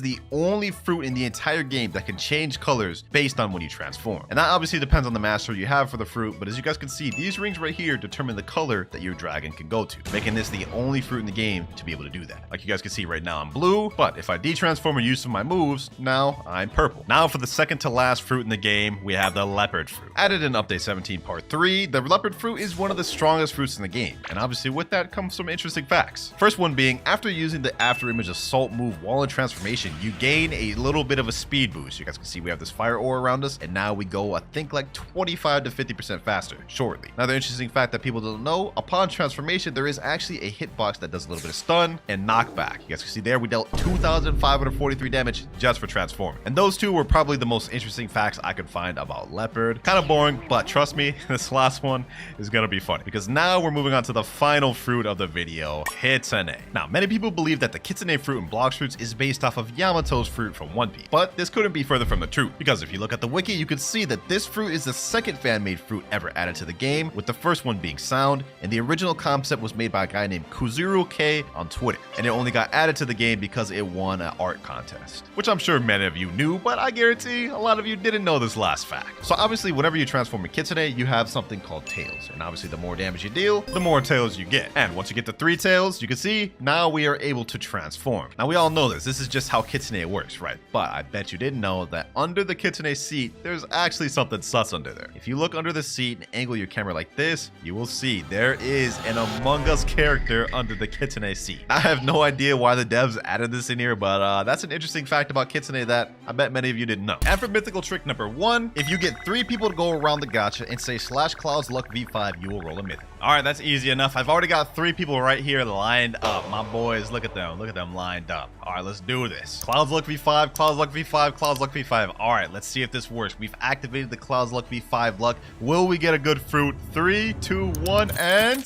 Oh, yo, we actually got a legendary fruit, but we didn't get a mythical, so that definitely didn't work. But that's not bad, though. Now, that trick may not have worked, but we have a bunch of others to test. And for the next one, sent in by Bukan Nara, he says, we're all dragon-related stuff. And he actually sent in a clip of him doing this. He literally has Dragon Talon, Dragon, Dragon Heart, and Dragon Storm equipped. He's doing a gacha right now, and let's see what he gets. He actually got Blizzard from that, so we should expect to get at least a legendary, right? On my boy Mariah's account, he does have everything dragon-related. Dragon Heart right here, equip. Scroll down a bit, Dragon Storm, equip. Let's go to permanent fruits. We also got Dragon right here, equip. I'm gonna go with the Western. And last but not least, we have one more thing, and that's Dragon Talon. Let's go up to the Dragon Dojo, talk to my boy Uzoth. And you know what? I'm even gonna go a step further. We're gonna wear Dino Hood, and we're gonna go switch over to the Draco race. So we're literally full dragon down to the race. Draco right here. All right, let me spam a bunch of abilities. See if this gives us some extra luck. And now we're ready. Gacha time. If we don't get at least a legendary for Mist, this is crazy. 3, 2, 1, and we get a sand fruit. Okay, yeah, that just does not work. This next guy's strategy is if you kill a player using a mythic fruit, then reset with a mythic fruit, your next gacha will be a mythic. Well, I would hope so, because this is gonna be insane. I mean, I'm on my boy Eric's account right here. He's about to lose a mythic fruit. Hopefully he has something like a gravity. Let me see. Okay, he's got a gravity. Perfect. Now, the killing the person with the mythical fruit will be easy. I mean, I'm pretty decent at PvP. Let me see. What can I switch to? We got dough. Oh, that's perfect. Actually, you know what? what? Let's go with Yeti. Let's make this easy. All right, now we gotta find somebody real quick. Let's see. Is there anybody over here? Nope. Okay, what about in Hydra? Anybody over here? Oh, there is somebody over here. All right. They didn't say we had to get bounty from the person we killed with the mythic fruit. They just said we had to kill someone with a mythic fruit. So I'm about to do it, boys. I'm about to do it. I'm sorry. You're level 1600, but we gotta do it. Arctic clap. GG's. No reward level is too high, but we did kill him with Yeti. That's a mythical. All right, that's step 1 of the ritual complete. Next up, we have to reset with a mythical. I'm not going to waste any of Eric's good mythics. I'm just going to waste the gravity. I'm sure he's not going to care. And if he does, I'll replenish Eric. Fruit added to backpack. We got the gravity in our inventory. You know what? Just to make sure this does effect, we're going to reset it in front of Zeolus. Zeolus, you see this gravity right here, right? You see this. I'm about to lose this. You better replenish me with another mythic. Gravity down. Oh, that feels so painful to do. Now let's see if it works, ladies and gentlemen. Let's see if it works. And... yo, it didn't work, but we got a Buddha fruit. That's actually insane. That's actually insane. We may not have gotten a mythical, but we did get one of the highest valued legendary fruit. So I'm going to take that. Gravity for this, W. I'm going to say that was a W method. All right, now this next one says do/jet ski luck. You will get a mythical. I've gotten so many mythicals since. Yeah, I've heard a thing or two about this jet ski luck. Hey, let's put it to the test. So let's go ahead and type it in. Jet ski luck V4. Let me click redeem and let's get to rolling, bro. I've actually witnessed him pull a blessing after typing this. So let's see if it works for us, boys. You gotta be kidding me. You gotta be kidding me, bro. The jet ski luck does not exist, bro. It does not exist. A spin? Really? Next method sent in by the Dark Lord. He says do 6 different emotes, then reset with a rocket to get a mythical. I mean, that's doable, bro. But do I even have 5 emotes? I mean, I know I got dance 1, dance 2, dance 3. But I think I gotta buy 3 others. All right, we have Roblox Marketplace. Let me go down. Let me filter out emotes. Oh, we got free ones. Tilt, applaud. Okay, let me add these with free ones. Hey, we love saving money. Let me also add board in there. Let me go to my cart and let's buy all that. All right, we're ready. We got 6 different emotes. Let's do it. First off, let me do /E point. That's 1. Let me do /E point 2. That's 2. Let me do /E board. That's 3. Oh, this is actually kind of a fire mode too. Hey, that's kind of saucy. Then we got the classic /E hello, the little wave. What is that? 4. /E tilt. That's 5. And last but not least, /E stadium. All right, that's all 6. Now let's go ahead and do the roll. Are we gonna get a mythic this time? Are we gonna get a mythic? Is this gonna be the one? Nope, this is not the one at all. We got a dang chop fruit. But moving on, sent it by Mystic, have V4 and V3 active at the same time while rolling. And he said this one got me a T-Rex once. You know, strangely, I actually have a good feeling about this one. All right, first things first, I've got to get V4 active. Luckily, I do have V4 on this account. I did that for a video. So let me go ahead and fight these NPCs. Let's see how quick we can get this. All right, this is 1 NPC down. Looks like 2 NPCs gets me about a full bar, especially if I'm taking damage. So this actually shouldn't take that long. There we go, right there. We have human V4 activated. I don't know why somebody's fighting me right now. What is this, Buddha? Oh my god. Okay, hold on. Before we could even get to the damn ritual, we gotta kill this guy. Windbreaker. All right. Oh, now he's running. Look at that. Quickly attacked me, but he's running. But none of that matters. We got V4 active. Let me activate V3. Okay, let me quickly do a gacha. Let's hope this works. And, we got a rubber, but that's actually not the worst thing we could have gotten. Definitely not a mythical, though. You know what? Now I'm upset. I want to kill this guy. GG's. Yeah, so far we haven't gotten a single mythical yet. It's looking like I may have to gift y'all 5 permanent fruits. You know, actually forget that. I'm not losing hope. We got plenty more to test. One of these got to be bound to work. But for our next method, sent it by this guy, he says, clap beautiful pirate, then wait till night to roll. I mean, that's not hard, but that also seems like very dumb. But I guess this video is me testing out your guys' fruit spinning tricks. So let's try it out. First things first, let me respawn bosses. And now we've got to successfully beat the beautiful pirate. Let's see if we can even do that. We do have Cursed Dual Katana, luckily. So hopefully it's not too difficult. Let me see. Do I have Buddha on this account? Hold on. Let me see. If we have Buddha, this is going to be all the more quicker. Do we have Buddha? Yes, we do. Perfect. All right, say less. We can just Buddha spam it out then. Yeah, we got this. We got this in the bag. Don't even know why I doubted myself. Buddha spam for the win, boys. Buddha spam for the... Wait, what the heck? Where'd he go? Okay, there he is right there. Yeah, Buddha spam for the win. This is going to be a light work, bro. It's light work now. About to enter second phase any minute now. A couple more M1s. He probably will be there. Yep, there we go. Okay, went back to full health. Now we just got to... whittle him back down again. Actually, hold on. I'm actually getting kind of low. Hold on. I'm actually getting kind of low. Yo, this is kind of sad, bro. This is kind of sad. Hold on. Back off, bro. Charge this thing fully up. Hit him like that. Get a couple M1s in there. Cheeky M1s. Uh-oh. He still hit me. Okay, hold on.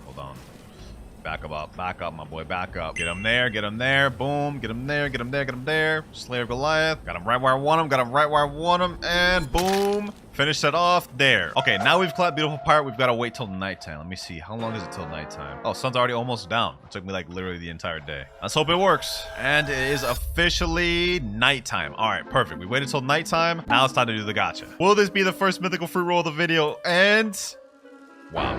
That's that is straight up garbage. That's so garbage, in fact, that I'm compelled to do this. We dropping this one straight in the ocean. Trick number 7, reset 5 times in a private server, leave, rejoin, then type /5 good luck and you'll get a good fruit. That's an interesting one, and it's so simple that I actually like it. All right, all we got to do is reset 5 times. That's 1, 2, 3, 4th one, and the final 5th reset here. Now we leave the game and then rejoin the game, but I think we have to rejoin back to that private server. And last but not least, type in chat /5 good luck. There we go, boys. All the requirements have been met. Let's see if this gives us a good fruit. You don't have enough money? Oh. That's kind of embarrassing. Okay, let me fix that real quick. 150k, that should be 200. Do it one more time. All right, we're ready. That was a little embarrassing, I'm not gonna lie, but we brought it back. Now it's time to do this gacha, and we get dark fruit. Definitely not a mythical, but maybe this next trick will work. If you use /WinterKloudz luck 45 after killing 5 players, you get no less than a mythical fruit. Yeah, I like the sound of that, and we get to have some fun PvPing. I'm down. All right, I'm on my Bombay account right here, just because this is like my bounty hunting account. Let's get to the rampage, boys. This guy here. What the heck? Does this guy not have his PvP active? Huh? All right, I guess this guy doesn't have his PvP active, but maybe this guy over here does. Let me see. All right. Let me do this. Boom. Okay. Boom. Boom. Boom. That's 1 kill. Okay. Looks like we got our next kill lined up. We need 4 more kills. 4 more kills. All right. All right. Got him there. Boom. Okay. Wait, what? How does this guy survive all that? Oh my god, I'm literally selling. Okay. Okay, you know what? This guy... Oh wait, I got a next kill lined up. What are we doing? Playing Ring Around the Rosie, bro? Oh my god. No, no, no. Don't steal my kill. Don't steal my kill. Don't steal my kill. Please, please, please. Bro, he stole my kill. Yo, you're so bad. You're so bad, bro. All right. You're about to get it, bucko. You're about to get it. Oh wait, I have Meek. What am I doing? Pull him in. Boom. And let me finish him off like this. Lunar Blitz. Got him. That's 2 kills down. Now this diamond guy came back out, so I'll be able to get him. Finish him off. Pause. Got him right there. Get him like this. Boom. Get him like this. Lunar Blitz. And that's him dead with V4. All right. That's 3 kills. Boom. Got him here. Oh my god. Are we just playing are we just playing like tag, bro? Like tag you're it? Like I kill one of them, then the other one comes back. Then I kill the other and the other one comes back. But you know what? That's actually perfectly fine with me, because then that means it makes my life all the more easy. 4th kill there. There he goes. This guy. There this guy strikes again. There this guy strikes again, bro. There this guy strikes again. I can't believe my eyes. I can't believe my eyes. Okay. Well, you know what? You know who else I'm tired of? This damn diamond user, bro. It's like they're just playing tag, bro. Like tag you're it. I'm just gonna go after you now. Oh my god, why? Okay, you know what? I'm Blox fruit stats? No wonder I'm struggling, bro. Oh my gosh, no wonder I'm struggling to kill him. Hold on. I understand it now. Whole time I'm a Blox fruit stat, bro. Whole time I'm Blox fruit stat. I get it now. Get him here. Boom, pull him in. Boom, boom, boom, boom. GG's. 5 kills right there. We're done. Oh, that took a lot longer than I thought it would. Hey, he didn't say it had to be 5 different people. He just said 5 kills. But now we have the final step. /WinterKloudz luck 45. All right, we typed that in chat. Now let's go ahead and do a gacha. If we don't get a mythical fruit from this, as much time I just wasted killing those boys, I might be upset. And, a flame fruit. Yeah, you know what? I could have gotten worse, but this is also like pretty damn low for what I could have got. You know, I'm gonna do a good deed. I'm gonna give it to this guy right here. You enjoyed that on S930. Next glitch, this guy says if you give someone a fruit worth over 1 million, you have a 100% chance of getting a mythical. All right, you know what? Let's go ahead and test this out. Let's hop into the server right now. I'm hopping on my 30 million slot. That way everybody knows I'm in here. And he said 1 million value fruit. Let me see. What could I give somebody? I'm assuming the higher you give it, the better value you get back from a gacha. So I'm gonna give someone low key. I'll give away this dough fruit. I'll give away this dough fruit. Let me sit down on his trade table. Let's see what this guy offers for me. Whatever he offers for my dough fruit, I will accept, even if it's a bad trade. All right, I've just put my dough fruit. He put the mammoth up. This is actually a massively L trade, but I will accept it. And we'll see what we get from the gacha after this, bro. I'm literally losing out on a dough here. This is worth like 35 million value. I think Mammoth's like 7, but here we go. 3, 2, 1. And that is the trade given away, bro. He just got a free dough. And he's only level 1,778, so that's gonna help him. He said, oh my god. Yeah, I hope you enjoy that. Now let's see. Will this work and give us a mythical fruit? Will we get the mythical fruit this time? And we get... Bro, I just lost a dough for this. No. Trick number 10. If you punch the gacha 3 times, complete a raid, come back and punch him 3 times again, you'll get a mythical. All right, we're pulling up to the gacha right now. Let me punch this man. 1, 2, 3. All right, now that we did that, we got to go and fly over to the raids. I don't have portals unlocked on this account, so we got to use the light fruit and fly this way. Bear with me. All right, we're pulling up to the sea castle. Let me go ahead and switch over to the Buddha fruit. And, you know, let's just complete the quickest raid we can complete. I think that will be the flame raid. Yep. All right, got the chip. Let's get this thing started. For some reason on this account, the only sword that I actually have moves on is Coco sword. So this is I guess what we're using. I also don't have race V4 on this account, but I do have race V3. Luckily, we got the Buddha fruit. We should be good with this. I'm gonna try to speed run this as quick as I possibly can. All right, last NPC right here of this first island. There we go. Island 1 complete. Now we're on Island 2. Let's go ahead and speed run this. Island 2 cleared right there. And now we're starting with Island 3. We're almost done. 2 more islands to go after this. Island 3 complete. Island 4 straight ahead. So far, we're having no troubles with this. So got 9 minutes, 30 seconds left to spare too. Yeah, we got this. We got this. Even if I was only level 1500, I'd probably be able to do this with the Buddha fruit. Okay, maybe that's a bit of an exaggeration, but y'all get the point. We got this in the bag. Now on the final island, and the boss is right here. We got this. I will say that was not my cleanest run. Definitely not my quickest, but we're gonna get it. We're gonna get it, boys. We're gonna get it. Don't worry. Boss right around half health. We just M1 spamming. My fingers are low-key getting kind of tired from this M1ing, bro. I feel like I'm about to get carpal tunnel or something. All right, boss is about to die. He's down. Now we just got 2 more NPCs. And last NPC here. There we go. We switch back over to light. Now let's make our way back to gacha. And we here. Last step, we have to punch the gacha 3 more times. 1, 2, and 3. All right, we got to roll a gacha. Please, game. I just need 1 mythical. 1 mythical so I don't have to give away 5 permanents. Please, will this let this work? Bro, all that work I just did, all that raid, all that just for a damn barrier. You got to be kidding me. Bro, what is going on? None of these gacha rituals are working. I told y'all to send me the best ones y'all got, and we just getting straight dookie like this.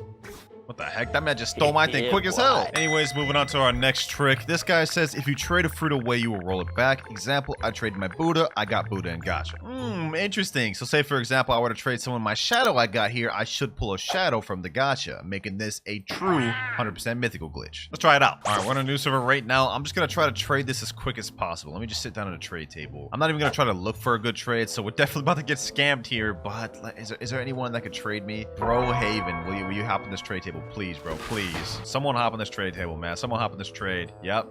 I see you.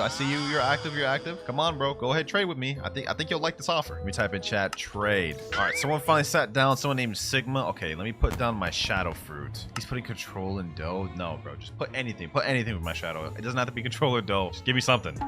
He just jumped. Oh my god. Okay. I don't think he realized he literally could have put anything and I would have accepted it. What about this guy though? NYXY. I put my shadow. He instantly jumped. Okay. We're gonna do this 3rd time's the charm. Blazing Shadow X9. Shadow. Your name is literally Shadow. You have to accept this, bro. Just put anything. He's asking me to PvP and he jumped. Oh, brother. Oh, my God. No, bro. I don't want to PvP you, bro. Okay, 4th time's the charm. Let me put down the shadow fruit. Just put something in there. Umar Khan's 274. Okay. Sound dark. I'll accept this, bro. I didn't think it'd be this hard to find a trade, but we're low-key scamming ourselves out of this shadow right now. I hope it pays off when we get something, at least a mythical from gacha. All right, there we go. That trade is done. Now we do it in the gacha, and we should get a shadow fruit back. Let's find out. Please, game dog. This is like the 4th sand we've got in this video. Glitch number 12. If you spawn a terror shark and die to it before rolling, you'll get a mythical fruit. So you want me to go out of my way to try to search for a terror shark, spawn it just to die to it. Oh, brother. You know what? I told myself I'll test them all out for this video, so you know what? I guess that's exactly what we're gonna do. All right, well, you know what? Let's just give it a whirl, boys. Let's give it a whirl. Quickest way to get a terror shark to spawn is being in danger level 6 in the ocean. Right now, we're in danger level 1, which has a low chance of spawning anything. Higher levels you go, the more chance you have of spawning things. But also, terror sharks are kind of decently rare to spawn, so this may take us a bit. Danger level 5 right now, and danger level 6. All right, we now have a high chance of getting a terror shark to spawn. We just gotta wait. Heck, did I just get a haunted ghost ship? What the...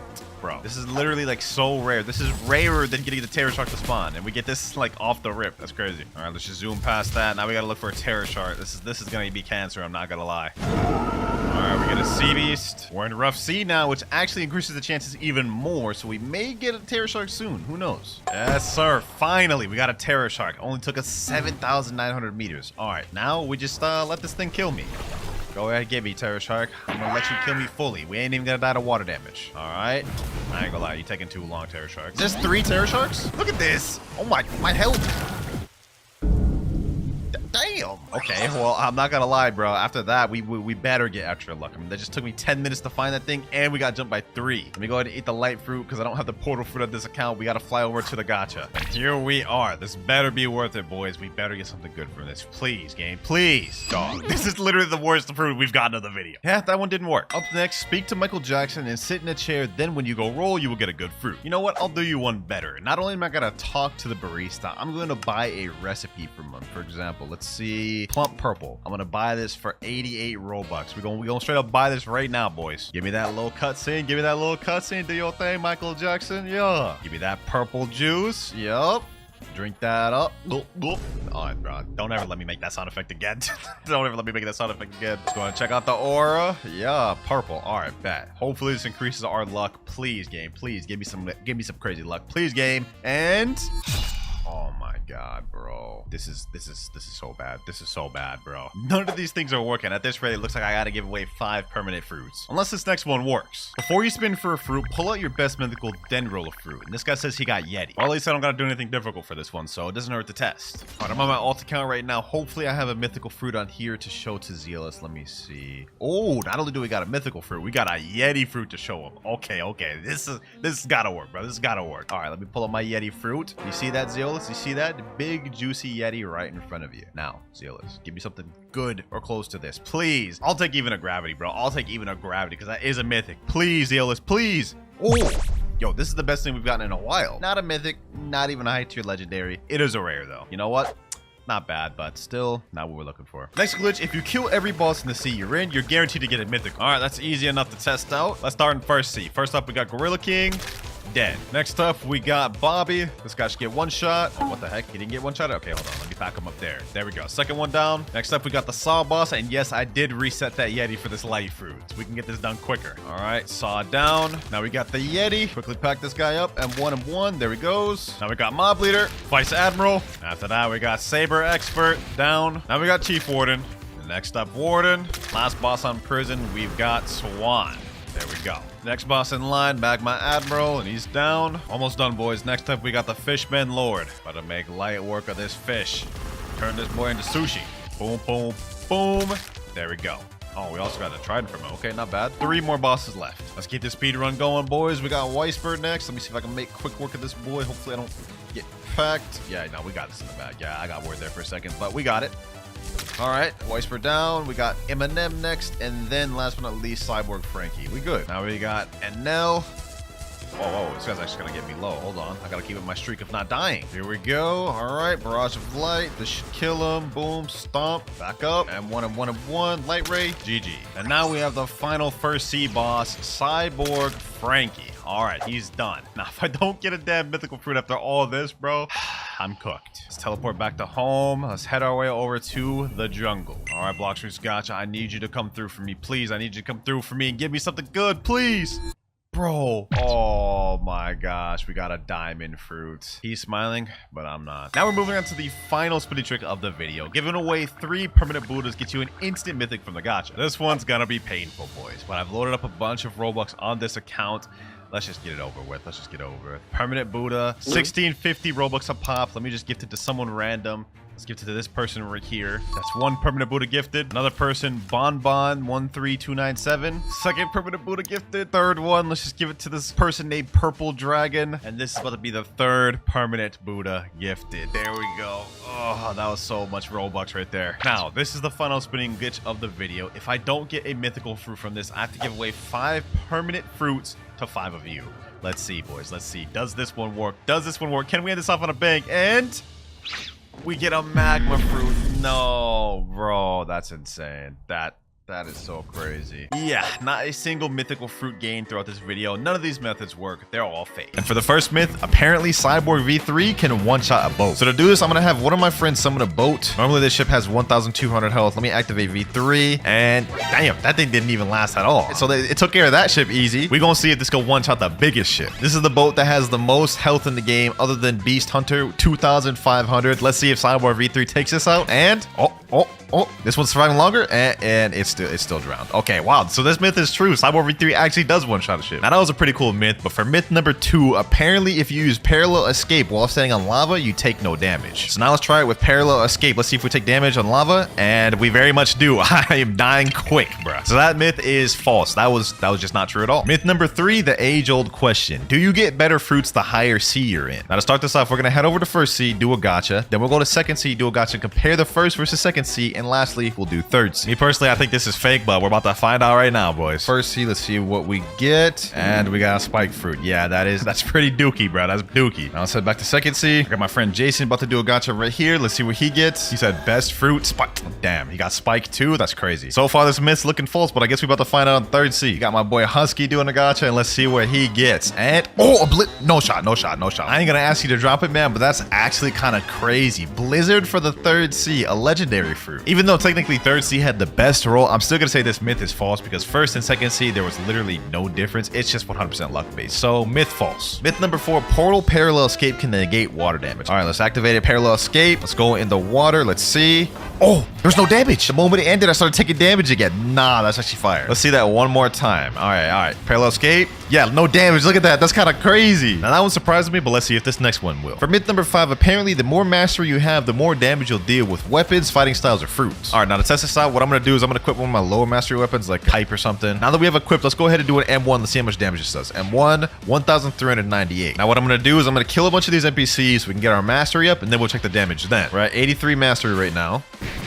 There we go, last NPC there. Now we're at 107 mastery. That's about a 20 mastery difference. Let's see how much gone up. Oh look, 1,410. That myth is actually true. I never even knew about that. The more mastery you have, the more damage your weapon, fighting style, and fruit deals. Myth number 6, if you start a raid while in combat, you can PvP inside the raid. So let me tell my boy, come to Sea Castle. There we go, we're in combat. Let me go ahead and buy a raid ship. Let's see, are we able to PvP? No, we're not. We're still allied. Now that raid myth wasn't true, but let's see if this next one is. Apparently, if you're sitting in the raid boat, when the raid ends, it'll bug the game. Right now, my boy's on the second island, so we'll see when he finishes. Third island down, fourth right there. And now the moment of truth, boys. Is this myth true? And, yo, it took the boat to the land with me. What the heck? Wait, it just disappeared. Okay, well, that glitch only lasts for a second, but I would say that is true, bro. That is actually weird. I don't think you'll ever use that myth, though, but it's still pretty cool. Myth number 8, if you use Do-Z on the ground, it'll fling you up. Now, if we go ahead and equip Do and use missile jab, you guys can see it has a little bit of pushback when you just use the move in general, but apparently if you aim it at the ground, it'll fling you up in the air. So I guess let's find out. All right, here we go. Let's aim it down. Boom. Oh, damn, that actually kind of flings you kind of high up in there. Okay, myth true. Next up, if you hold Superhuman X and equip another fighting style while holding it, it'll make you stuck forever. Gotta say goodbye to my electric claw fighting style. Let's talk to the martial arts master. There we go, Superhuman. Let's hold Superhuman X while trying to talk to Sabi. It doesn't even let you. All right, well, I tried it on Sabi. Let me see if it works on any of the other NPCs. Let me just try this real quick. All right, there we go. I'm holding Conqueror Gun while talking to this guy. Let's switch to Death Step, and it worked. I'm stuck. What the heck? Yo.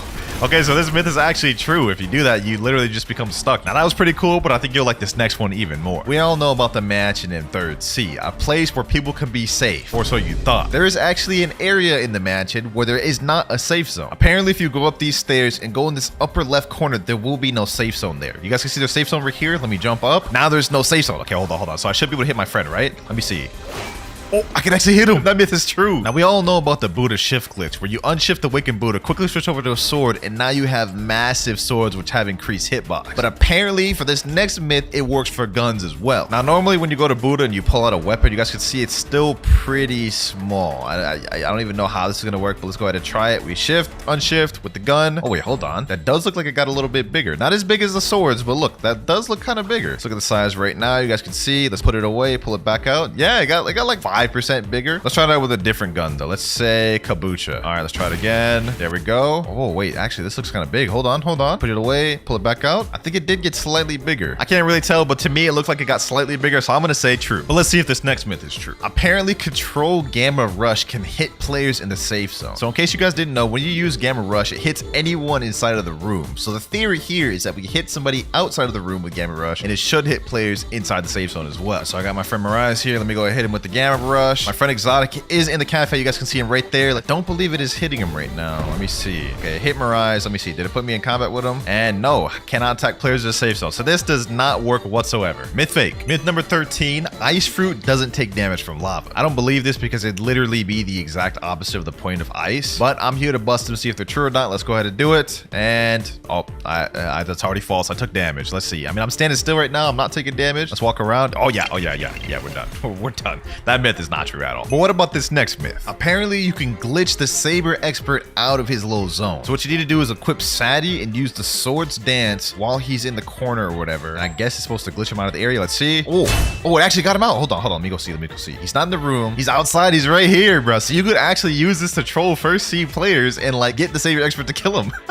That's actually kind of cool, man. Myth confirmed. Myth number 15. If you use Rocket Flight and quickly switch over to another fruit, it'll bug you and make you fly forever. I don't know if the timing on this is hard, so let's go ahead and try. Let's do it. 3, 2, 1. Boom. Oh, no, it didn't work. Okay, maybe I got to try that again. Let's try this one more time. Let me click equip. Blast off. Oh, it worked. I'm literally floating. My hands aren't even on the keyboard right now, bro. My hands aren't even on the keyboard right now. I'm literally just floating infinitely. Okay, so that myth is confirmed. And that was a cool one, but I think this next one will be even better. Myth number 16. If you unequip Cursed Katana right after hitting someone with the Slayer of Goliath, it'll make them stuck forever. All right, so here's how we're gonna do this. Apparently, if I open my menu, now I use Slayer Goliath, right? Moment it hits, unequip, he can't move. He's literally stuck. He's literally stuck, bruh. And now I can do whatever I want with this man. Yes, sir. No, Diddy. I'm just playing, bruh. So that was how it looked like on him, but now I'm going to show you how it looks when he does it on me. And this will also tie into our next myth. He's got to do it real quick. There he goes. Boom. Now I'm stuck. For our next myth, if you teleport while being stuck like this, you'll get kicked from the game. So let me teleport somewhere far like Fountain. You guys can see my hands aren't on the keyboard. I'm literally like just flinging like this. And the game anti-cheat is going to kick in and kick me from the game any moment now. All right, I've been doing this for about 5 minutes and even teleporting to different islands to see how it would react and if it would kick me. I haven't gotten kicked yet. It's a cool glitch, but false myth nonetheless. Next myth though, Ice Admiral in First Sea is invincible if you don't have the quest active. So if you go over to Frozen Village and go under here, you can see there's this door, which normally would open if you had the quest line, but we don't, so we have to teleport through it like so. And you guys can see there's a Ice Admiral boss. Now, apparently he's gonna be invincible if you don't have the quest. Let's see, let's try to attack him. Okay, I'm attacking him. Oh wait, I'm dealing no damage. Okay, so this myth is actually true. You can't damage him unless you have the quest. So while we're still on the portal fruit, for this next myth, you can M1 and even use gun M1s while in portal escape. Now normally when you use parallel escape, if you M1 or use a move, it instantly takes you out of parallel escape. Here we go, parallel escape. Let's see if I can M1 him. I can M1 him. I can literally M1 him and hit him while in parallel escape. Hold on, let's try that again with guns. Parallel escape once again. Literally hitting him with the M1s and can hit him with the damn Kabucha M1. And he's even surprised. He's saying, huh? Wait, what? I actually didn't know that. And for those of you portal mains, that could actually be very useful for you. W myth. Moving on to myth number 20. 20% of the video, Cyborg V3 skill can break obstacles in the game. Throughout Blox Fruits, there are random walls that can be broken, such as this wall right here. If you use a skill on it, you guys can see it is now broken. Normally, you need to use like a specific skill on a weapon to be able to break it. For example, Dark Air Slash wouldn't be able to, as you guys can see right there. But let's see if Cyborg V3 works. Here we go, 3, 2, 1, boom. And it does not work. So Cyborg V3 does not break obstacles. That myth is fake. And while we're in second seed for myth number 21, apparently on the cold side of hot and cold, there's a chest inside every one of the igloos. Let me go ahead and see if I can teleport inside. Oh, there's a chest inside here. Huh? I didn't even know that. Okay, that first one had a chest in it. Let's check this one. This one has a chest too, bro. There's no shot that third one has one, bro. Oh, it does. It does. It has a chest. It has a chest in there, bro. That's actually crazy. We're out here learning second sea lore that I didn't even know. Chests in all of the igloos. That myth is confirmed. Now, that was some cool second sea facts, but let's go for some third sea ones. For those of you players who are max level and tried to get in the Shark Acre, you would know in order to craft the monster magnet, you need Fool's Gold, which supposedly is only supposed to drop from a haunted ship sea event. But apparently regular ship raids drop Fool's Gold as well in third sea, but it doesn't appear when they drop. I have 7 Fool's Gold. Okay, so now what we're gonna do is we're gonna go out to sea, and if we get a regular pirate raid, we're gonna defeat it and see if my Fool's Gold goes up. All right, here we go. Finally got a normal ship raid. Let's go ahead and destroy it and see if we get any Fool's Gold. One of them's down. We iron 25 fragments. Let's see. Boom, another one down. Iron 25 fragments. We had 7 Fool's Gold beforehand. Now let's go ahead and check our Fool's Gold. We had 7 before. V4. Let's see if we increase 10 fool's gold. So this myth is actually true. I don't know why it doesn't notify you that you obtained fool's gold. Must have been a mistake on the dev's part, but Blox's team, please fix this. Not many people know about that. Next myth, apparently if you use a transformation then teleport to 3rd sea, it'll bug you. Now, I highly doubt if this is even gonna be true, but we're here to test it out. Let's go ahead and do Buddha shift. Let's talk to the experienced captain. There we go. Let's teleport to 3rd sea, and here we go. And nothing happens. Just a normal game. I can still transform and shift. Yeah, nothing happened. That was a little bit disappointing, but let's see if this next one isn't. Apparently, if you equip the magma fruit, spawn a boat and go out to sea and go under the boat like this and use magma shower, it'll give you magma arms, like a bug or something. So let's test this out. Let's go under the boat like this. Magma arms, magma shower. Oh, there we go. It worked. So you have to like kind of like drown yourself a little bit, go into the boat and use it to the point where it interrupts the move. And then it just creates this like blob of magma, bro. That's weird. Myth confirmed. Next myth, apparently Cyborg V4 is faster than Mink V4. Now, I don't really believe this one, but that's what we're here to find out. Got my friend Mirai here. He's going to be Mink V4. I'm going to be Cyborg V4. Let's go ahead and get each other V4 real quick. There we go. I got my V4. Now what we're going to do is we're going to race around this little circle and back here. And the first person to get here wins. Let me say 3, 2, 1, and go. So let's go ahead and do it. There we go. With the V4 jumps, I should have a decent lead, I'm pretty sure. I think we actually might be in the lead heavy here, boys. Damn, Cyborg V4 might actually be faster than Mink V4, boys. What the? Look at this. I won. I won. Wait, if I did another Cyborg jump at the end, I would have won, but he just barely won, man. He said, yeah, I think you won that. Yeah, I kind of messed up at the end by not doing another Cyborg jump, but like in terms of actual speed, Cyborg V4 with the super jumps is way faster. I clear way more distance. So that myth is actually confirmed, man. Now that was a cool one, but I'm interested to find out if this next one is true. For the next myth, apparently you can make Kitsune fly while in Angel V4. So first things first, I gotta reset my race. Hopefully we get Angel first try. There we go, Angel race. Now what I'm gonna do is get both Kitsune form and V4 at the same time. There we go, V4, let's activate it. Now let's go ahead and transform to Kitsune, and let's see. If I hold space, I should be able to fly, right? Okay, hold on. It's not working. Normally when you hold space, you should be able to float with Angel V4. It's not working. Okay, what about Q? I can't even glide with it. Okay, yeah, this just straight up does not work at all. I was hoping that would, because normally, as you guys can see right here, you can levitate and also glide and fly with Angel V4. Normally it works while holding moves, but it seems like with this, it does not. Myth sadly busted. But while we're on the Angel race, this next myth is not really kind of a myth, but just an experiment, I guess. But apparently using Gravity X with the Angel Bow is a one-shot. So let's go ahead and test it out. So I got my friend Mirai here. I got the Angel V4 active. Let's use Gravity Obeisance and go up to him. Let's see if this one-shots him. And it almost does, but it doesn't. Oh my gosh. Oh, it doesn't. It doesn't. I thought that would. Myth busted though. That does not one-shot. He is a 30 million bounty though. Let's see if it works on a 2.5 mil. Here we go. Let's use it. Gravity Obeisance with this. And oh, it did. It one-shot at a 2.5 million. So technically this myth is still confirmed, bro. Now that was pretty OP, but we have one more Angel V4 myth to test out. And it's that a Angel V4 can't make a Ghoul V4 Neo. I'm gonna be honest, this has got to be cap. But we're here to test it out. Now let's put it to the test. He has his domain. I have my Angel domain. Let me step up closely and well, no more questioning about that. He definitely is kneeling, and that boy getting packed up. That myth was just straight up false. Fake myth. Now, you remember the Buddha sword glitch from earlier, right? Well, supposedly you can do it with T-Rex as well. So as you can see, my sword is pretty massive right now. Okay, pause. So what you have to do is you have to get your Fury meter full with T-Rex so you can transform. Next step, we have to pull out a smoke fruit. Hopefully I have one right there. And as we're transforming, we have to quickly switch out and pull the smoke fruit out. That way we can go invisible. So let's do it. 3, 2, 1. There we go. All right, I did that perfectly. Now we are an invisible T-Rex. Here's where the next step comes in. What we need to do is we need to switch over to the Warden Sword. There we go, equip that. Then we gotta use the Z move. There we go. And you guys can see now I am back to normal, but my sword is literally twice as big. Also, if we switch to any other weapon while like this, it'll stay big as well. You guys can see, look at that. Now my shark anchor is like twice the size of what it would have been if I was normal size. Also, I don't know if y'all noticed, but my character's also like twice as big. So yeah, that myth is confirmed, but will it work for guns as well? I guess all we gotta do to find out is pull out this gun, right? 3, 2, 1, boom.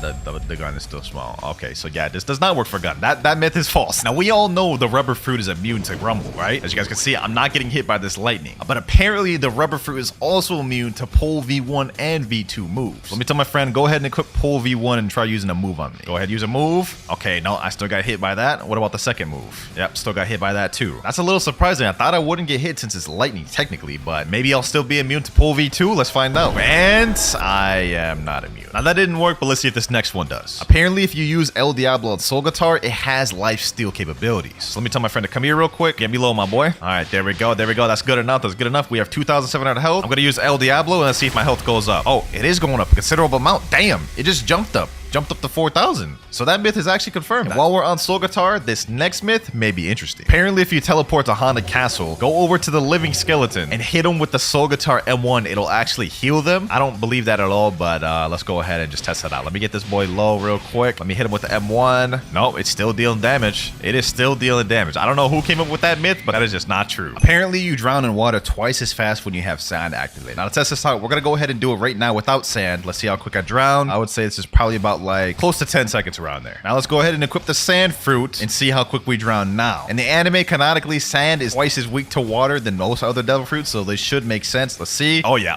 that is quick. That is way quicker, bro. That myth is confirmed 100%. Next myth, apparently when you dash, you go further if you jump. Okay, normal dash goes what, like 1, 2, 3 squares. Let's do a dash and a jump. Oh, you do go further. You go like twice as far. Okay, that's actually interesting and useful. So if you're in PvP, make sure to utilize them jumps, boys. Myth number 36, you can get more than 3 rumble dashes. Now the timing on this is a bit hard to do, but what you have to do is you have to wait a little bit between each electric flash. Electric flash for 1, wait a second. Electric flash 2, wait a second. Electric flash 3, wait a second. Now let me start spamming it. Oh, I do not believe that worked. Here's a video of a guy doing it right here though, and he's about to demonstrate how you do it. So this myth, I believe, is confirmed. I just got the timing wrong. You guys can see right here, he's spamming the F button. 3, 4, 5, 6, 7. He got 7 dashes there. So clearly the myth works. I just couldn't get it down. Number 37, apparently if you activate V4, transform to leopard, then reset in water, something crazy happens. Don't really know what that's gonna do. I think I'm just gonna end up dying. So like, let's just try to do it, bro. Okay, and I don't think anything happened. That myth is just false. But let's see if this next one isn't. Apparently, you can make a fruit invisible. And what you have to do is you have to reset, and as you're resetting, you drop the fruit, and apparently it'll become invisible. So what I'm gonna do right here, I'm gonna reset, boom, but I'm gonna drop the fruit. You guys can see I dropped that out of my inventory. It should be on the ground, right? In this exact area, I should be able to pick it up. Let me see. Let me go on the ground. Oh, I picked it up. It's invisible. It's in my inventory. It's in my hand, but I can't see it. Hold on, let me hand it over to my friend Husky. Let me see. Now he's literally holding the invisible fruit. That is actually kind of crazy. Now, apparently, Portal M1s can glitch you inside walls. For those of you who don't know what Portal M1 is, basically it's this right here. Now, I've never actually glitched inside of a wall with this, but let's go ahead and test it out here. Let's see. Let's aim it at this. Let's go in there. Oh, damn. I literally got that first try. So that myth is confirmed, bro. Like, there's no question about that. That one is confirmed. You can glitch inside walls with that 100%. Next myth, apparently if 2 T-Rexes use the C move on each other, it bugs the game. 3, 2, 1, go. Oh, damn, that bugged the game out, bro. I honestly didn't even expect that would work, bro, but that was kind of crazy. Next myth, if you equip Portal and use Dimensional Rift, you won't be able to use your World Warp while in Dimensional Rift. Now, I've actually never tried this. I've never tried teleporting while in my Dimensional Rift, but let's go ahead and try it. Okay, the gateway pops up, but will we be able to teleport? Let's click Sea Castle, and nothing happens. The portal appears there, and it went on cooldown, but you can't actually teleport. So yeah, that myth is true. Next myth, apparently if you join a game as a Marine, then switch over to Pirate, you won't be able to ally anybody. Start as a Marine. As you can see, there is no ally button. Normally, it'd be where my cursor is right now, but usually when you go switch to a pirate, the button should reappear. So let's go ahead and switch to a pirate and see if it does. And no, it doesn't. You see that little empty spot right there where my cursor is? That's where the ally button would normally be, but since I started off as a Marine and switched over, the ally button just glitched out, which is very weird. The devs should definitely patch that, but that is myth confirmed. Number 43, if you kill someone and then do a gacha, you're guaranteed to get a legendary fruit. So let me type in chat, someone come out here, please. Let me go ahead and quickly just pack up one of these boys, you know what I'm saying? Let me pack up this boy right here. Boom, boom, boom, boom. And one, finish him off. Now let's go ahead and do a Blox Juice gotcha and chop. That just did not work whatsoever, bro. 44, if you're Mink V4 and use Mink V3 while in water, it'll negate the water damage. There's no shot this works, right? Like, there's actually no shot. Okay, we're at the water. We have V4 activated. Now let me use V3. Yeah, we're definitely drowning. We're definitely drowning. That is 100% cap. Number 45, apparently you can use Control Gamma Rush outside of the room. If you hold Gamma Rush, wait like 30 seconds, eventually you will be able to move and use it outside of your room. You see, now my arms went down and now I can move, but I'm still holding it. My hand's still holding V right now, as you guys can see. What I'm gonna do is I'm gonna have my friend come over here outside the room. I'm gonna let it go. Boom, it activates, it hits him, and now the room is gonna teleport to where I'm at, right? Or I guess not. I don't know what the heck just happened, but it still did damage. You guys can see there. So yeah, that myth is 100% confirmed. Now, the last myth was true, but let's see if this next one is. Does the Gamma Rush glitch have infinite range? All right, here we go. I'm about to walk up to my friend Mirai. Go ahead, teleport me. There we go. Let's see if it works. Oh, it still works. It does have infinite range. It can be hit no matter where you are. Next up, apparently if 2 Gravity Cane users use Dimensional Grasp on each other, it'll bug the game. All right, so I got my friend Mirai here. He's gonna use his Dimensional Grasp at the same time I do. Go ahead, hold it, and 3, 2, 1, go. Yeah, nothing really interesting happened there. Okay, well, that myth is false. Now, it didn't work with Gravity Cane, but what about Midnight Blade? It's gonna be the same premise. We're both gonna use portal opening on each other and see what happens. All right, go. Oh, damn. Okay, that wasn't really buggy, but that was nice. That was nice. Still not what I was looking for, though, so that myth is still false. Let's use Cursed Dual Katana next. Except this time, we're going to make it a little more interesting. You guys remember that Cursed Dual Katana glitch we did earlier where it makes you stuck? We're going to see if two people do it on each other, will they both become stuck? All right, so let me go ahead and do this. Okay, let me unequip. Am I stuck? No, it does nothing. Okay, well, that unfortunately was false. Doesn't work. Now, all three of those weapon myths were false. None of them worked, but let's see if this fourth one does. If two Spiky Trident users use Stow Hurricane at each other, will the game bug? 3, 2, 1, go. Yo, yo, that's what I was looking for right there. I was looking for something game breaking like that, man. One last time. 3, 2, 1, go. What the, bro? He literally just teleported me to like under the map, bro. What? This myth is confirmed. Something crazy indeed does happen. Number 50, boys. We're now halfway through the video. Apparently, the CDKX glitch works on NPCs and you can break them to where they can't move. All right, let's hold it. Boom, unequip. There we go. Let's see. Is he able to move? Man's stuck. So that actually works on NPCs. That could be a way you could glitch NPCs. Number 52, if you eat a fruit and leave game before you finish eating it, when you join back, it won't activate. So let's say, for example, you accidentally ate a chop. If you leave while in the middle of eating it, when you join back, you'll still have your previous fruit. Just to make this as realistic as possible, I'm gonna equip kids today and pretend I'm eating this chopped fruit. Eat. All right, here we go. Let's reset. Let's join back and let's see if we still have Kitsune equipped or if we have chop equipped. All right, here we go. Here we go. And I still have Kitsune equipped. So that is true. If y'all accidentally ate a fruit, one way you could avoid using it is just quickly leave the game before it finishes eating. Apparently, if you use Flamingo Ride on an NPC, it makes it to where the NPC can no longer attack you, immobilizing them. So let's go ahead and go up to this NPC.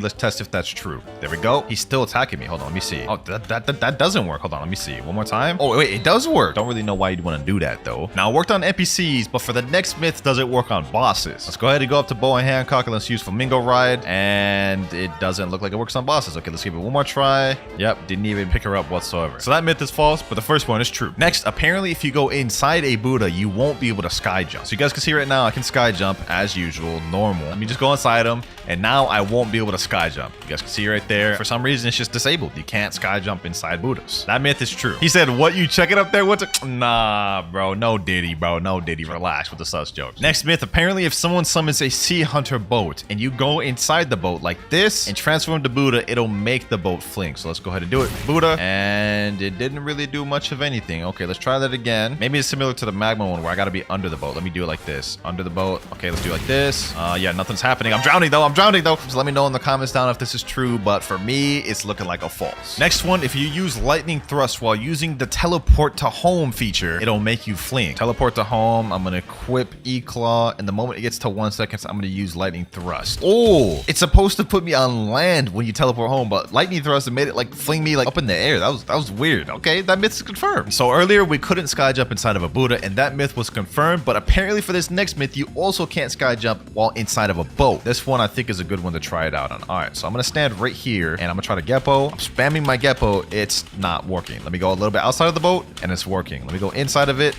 and it no longer works, which is weird. I don't understand why that doesn't work. Number 59, spring is faster than the light fruit. All right, now to test this myth out, I have my friend Exotic right here with the light fruit. We're gonna race at the end of this bridge and whoever gets to the end first wins. 3, 2, 1, and go.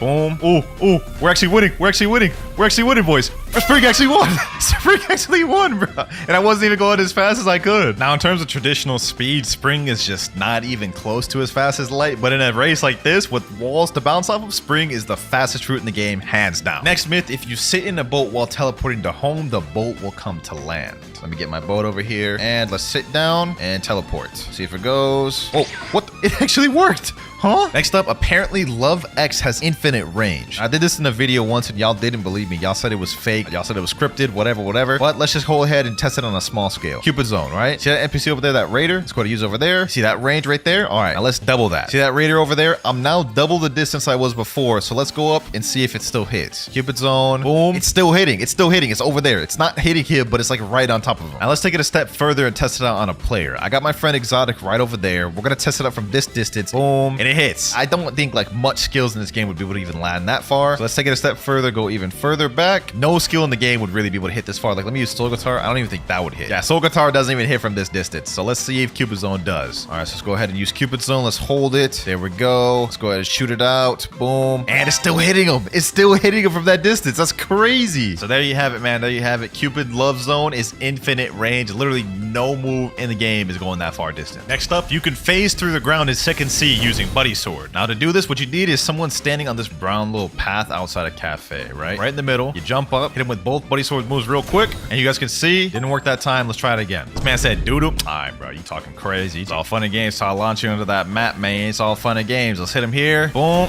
There we go. You guys can see I launched him under there, and man's just drowned from the water under the map. Number 62, apparently if you use Dragon Transformation in lava, it's immune to damage. So let's go ahead and go over here to the lava. Let's use the Dragon Transformation, and let's go down and see if we can be damaged. Trying to go down as far as I can. It's not letting me, so technically by default, this myth is true. Number 63, there is a hidden area inside Haunted Ship. So if you equip Portal and teleport the Haunted Ship, and then you switch over to the T-Rex fruit, there we go, got max bar. Then you have to go in this room right here where the raid boss spawns, go up to the chandelier, go to the top of it right here, transform to T-Rex, and then hit teleport. You guys can see this is now a secret area, which is technically under the cursed ship. Now that myth is true, but let's see if this next one is. Technically, this is under the cursed ship, which means you should be underwater. Can you move around in this without dying? Okay, let's take a step. Oh, damn, my health went down quick. Look at that. I went from 12,000 to 9,000 in like seconds. Look at this. I'm gonna move, watch my health. Went down like another 1,000. What if I flash step? Boom. Let me do this. Yeah, I died. Okay, yeah, that myth is false. You cannot move under here, but it's still a cool area. Apparently, dashing with the Acidum rifle makes you dash faster. So first off, we need something to scale it by. Let me dash without it. Let me see how this looks. Okay, dashing. Let me pull out the Acidum rifle. I wouldn't say it's faster. It feels about the same. If anything, it's slower because my feet are like dragging. I don't know. Yeah, I'm gonna have to say this myth is false. I'm not feeling no difference. But let's see if this next one is true. Apparently, if you drop a fruit on the ground and world warp to a different island, the fruit will come with you. There we go. Got the flame fruit. I'm gonna drop it right here. Now I'm gonna world warp right next to it without picking it up. Right there. Okay, that should be close enough to world warp with me. Dock 1. And the fruit did not come with, so that is fake. Number 67, using /WinterKloudz luck in chat will guarantee you a mythical fruit at the gacha. Yeah, I already know this one's 100%, boys. /WinterKloudz luck? Yes, sir. This man about to pull a crazy mythic, bro. This man about to pull a crazy mythic. No shot, bro. Actually pulled something. He said that's actually not bad. I mean, it's a legendary. I guess. Not a mythical, so technically myth's false, but if you use /WinterKloudz luck, you're guaranteed to at least get a legendary. Next myth, you can use gun attacks while riding a kitsune. Okay, let me go ahead and mount. Let me see if I can do like gun M1s. Oh, you can do gun M1s. Normally, if you do a move, it like pushes you off of them immediately, right? So we could do M1s. Let's see if we can do Spiky Bomb. Nope, Spiky Bomb gets me off of them as well. So technically, this is true. You actually can use moves, or at least the M1 while riding kitsune. Next up, if you drop a fruit on the ground and use Dofus Fuchsialade, it'll make the fruit move. All right, so the fruit is right there. See, I'm gonna keep my cursor right there the entire time. If it moves, then we'll see it move off of the cursor. All right, and it didn't move whatsoever. My character was the one that moved from the Dofus Fuchsialade. Myth busted. Number 71, if you equip the Pale Scarf, use Ken, then unequip it, the boost will still be there. So we can see that guy right there. That's my boy Mirage. Let me tell him, teleport to a far island. He is over there at the Winter Castle. Normally, if you didn't have the Pale Scarf, you wouldn't even be able to see him. Let me just demonstrate that real quick. You guys can see without the Pale Scarf, I can't even see him. Now, theoretically, if we equip this, activate our Ken, right? Then equip a different accessory and don't unactivate our Ken, it should still be there, and it is true. Even without it activated, you guys can see the Pale Scarf is not there. We still have the Ken boost. And this next one I think will be pretty interesting. Apparently, if you transform into Awakened Buddha while you're drowning, you'll still be drowning. As we all know, if you transform into Awakened Buddha and just go in water, you guys can see it makes you immune to drowning. But let's see if you transform while you're drowning, what happens. All right, I'm drowning, and yo, I'm still drowning. Wait, it stopped. Okay, so that myth is false. But to follow up on that, this next myth is that Awakened Buddhas can be drowned. All right, so right now he's in the water and he's not drowning. He's perfectly fine. But if I use a move that'll push him under the water, then he'll start drowning. For example, Dofus Fuchsialade. You guys can see now he is drowning and actually getting packed up by the water. So don't think Buddhas are just completely immune from drowning. With certain moves, you actually can pack them up and make them boys drown. Next myth, if you stand on lava without moving, you won't take damage. And let's test this out. An easy way to test this out, we have Portal, teleport to lava, have my hand off the keyboard. I took damage initially, but now I am no longer taking damage. So this myth is true. And while we're on Portal, this next myth, apparently if you use Portal Parallel Escape while on a boat, it'll fling the boat. So I'm going to use Parallel Escape while trying to sit down at the same time. So let's see. Parallel Escape. One more time. Parallel Escape. And And yeah, none of it works. Okay, this myth is false. And continuing even further on the portal myths, apparently you can't use world warp and teleport when you're during a law raid. All right, now I'm gonna get this raid started by fighting law like this, and then I'm gonna try teleporting to cafe. Oh, it's true, you can. Next up, if you use the best friend move of love while fighting a sea beast, the sea beast will target the best friend instead of you. So we got a sea beast. Now is our time to shine. Let's see if he targets my best friend or me. Let's start hitting him.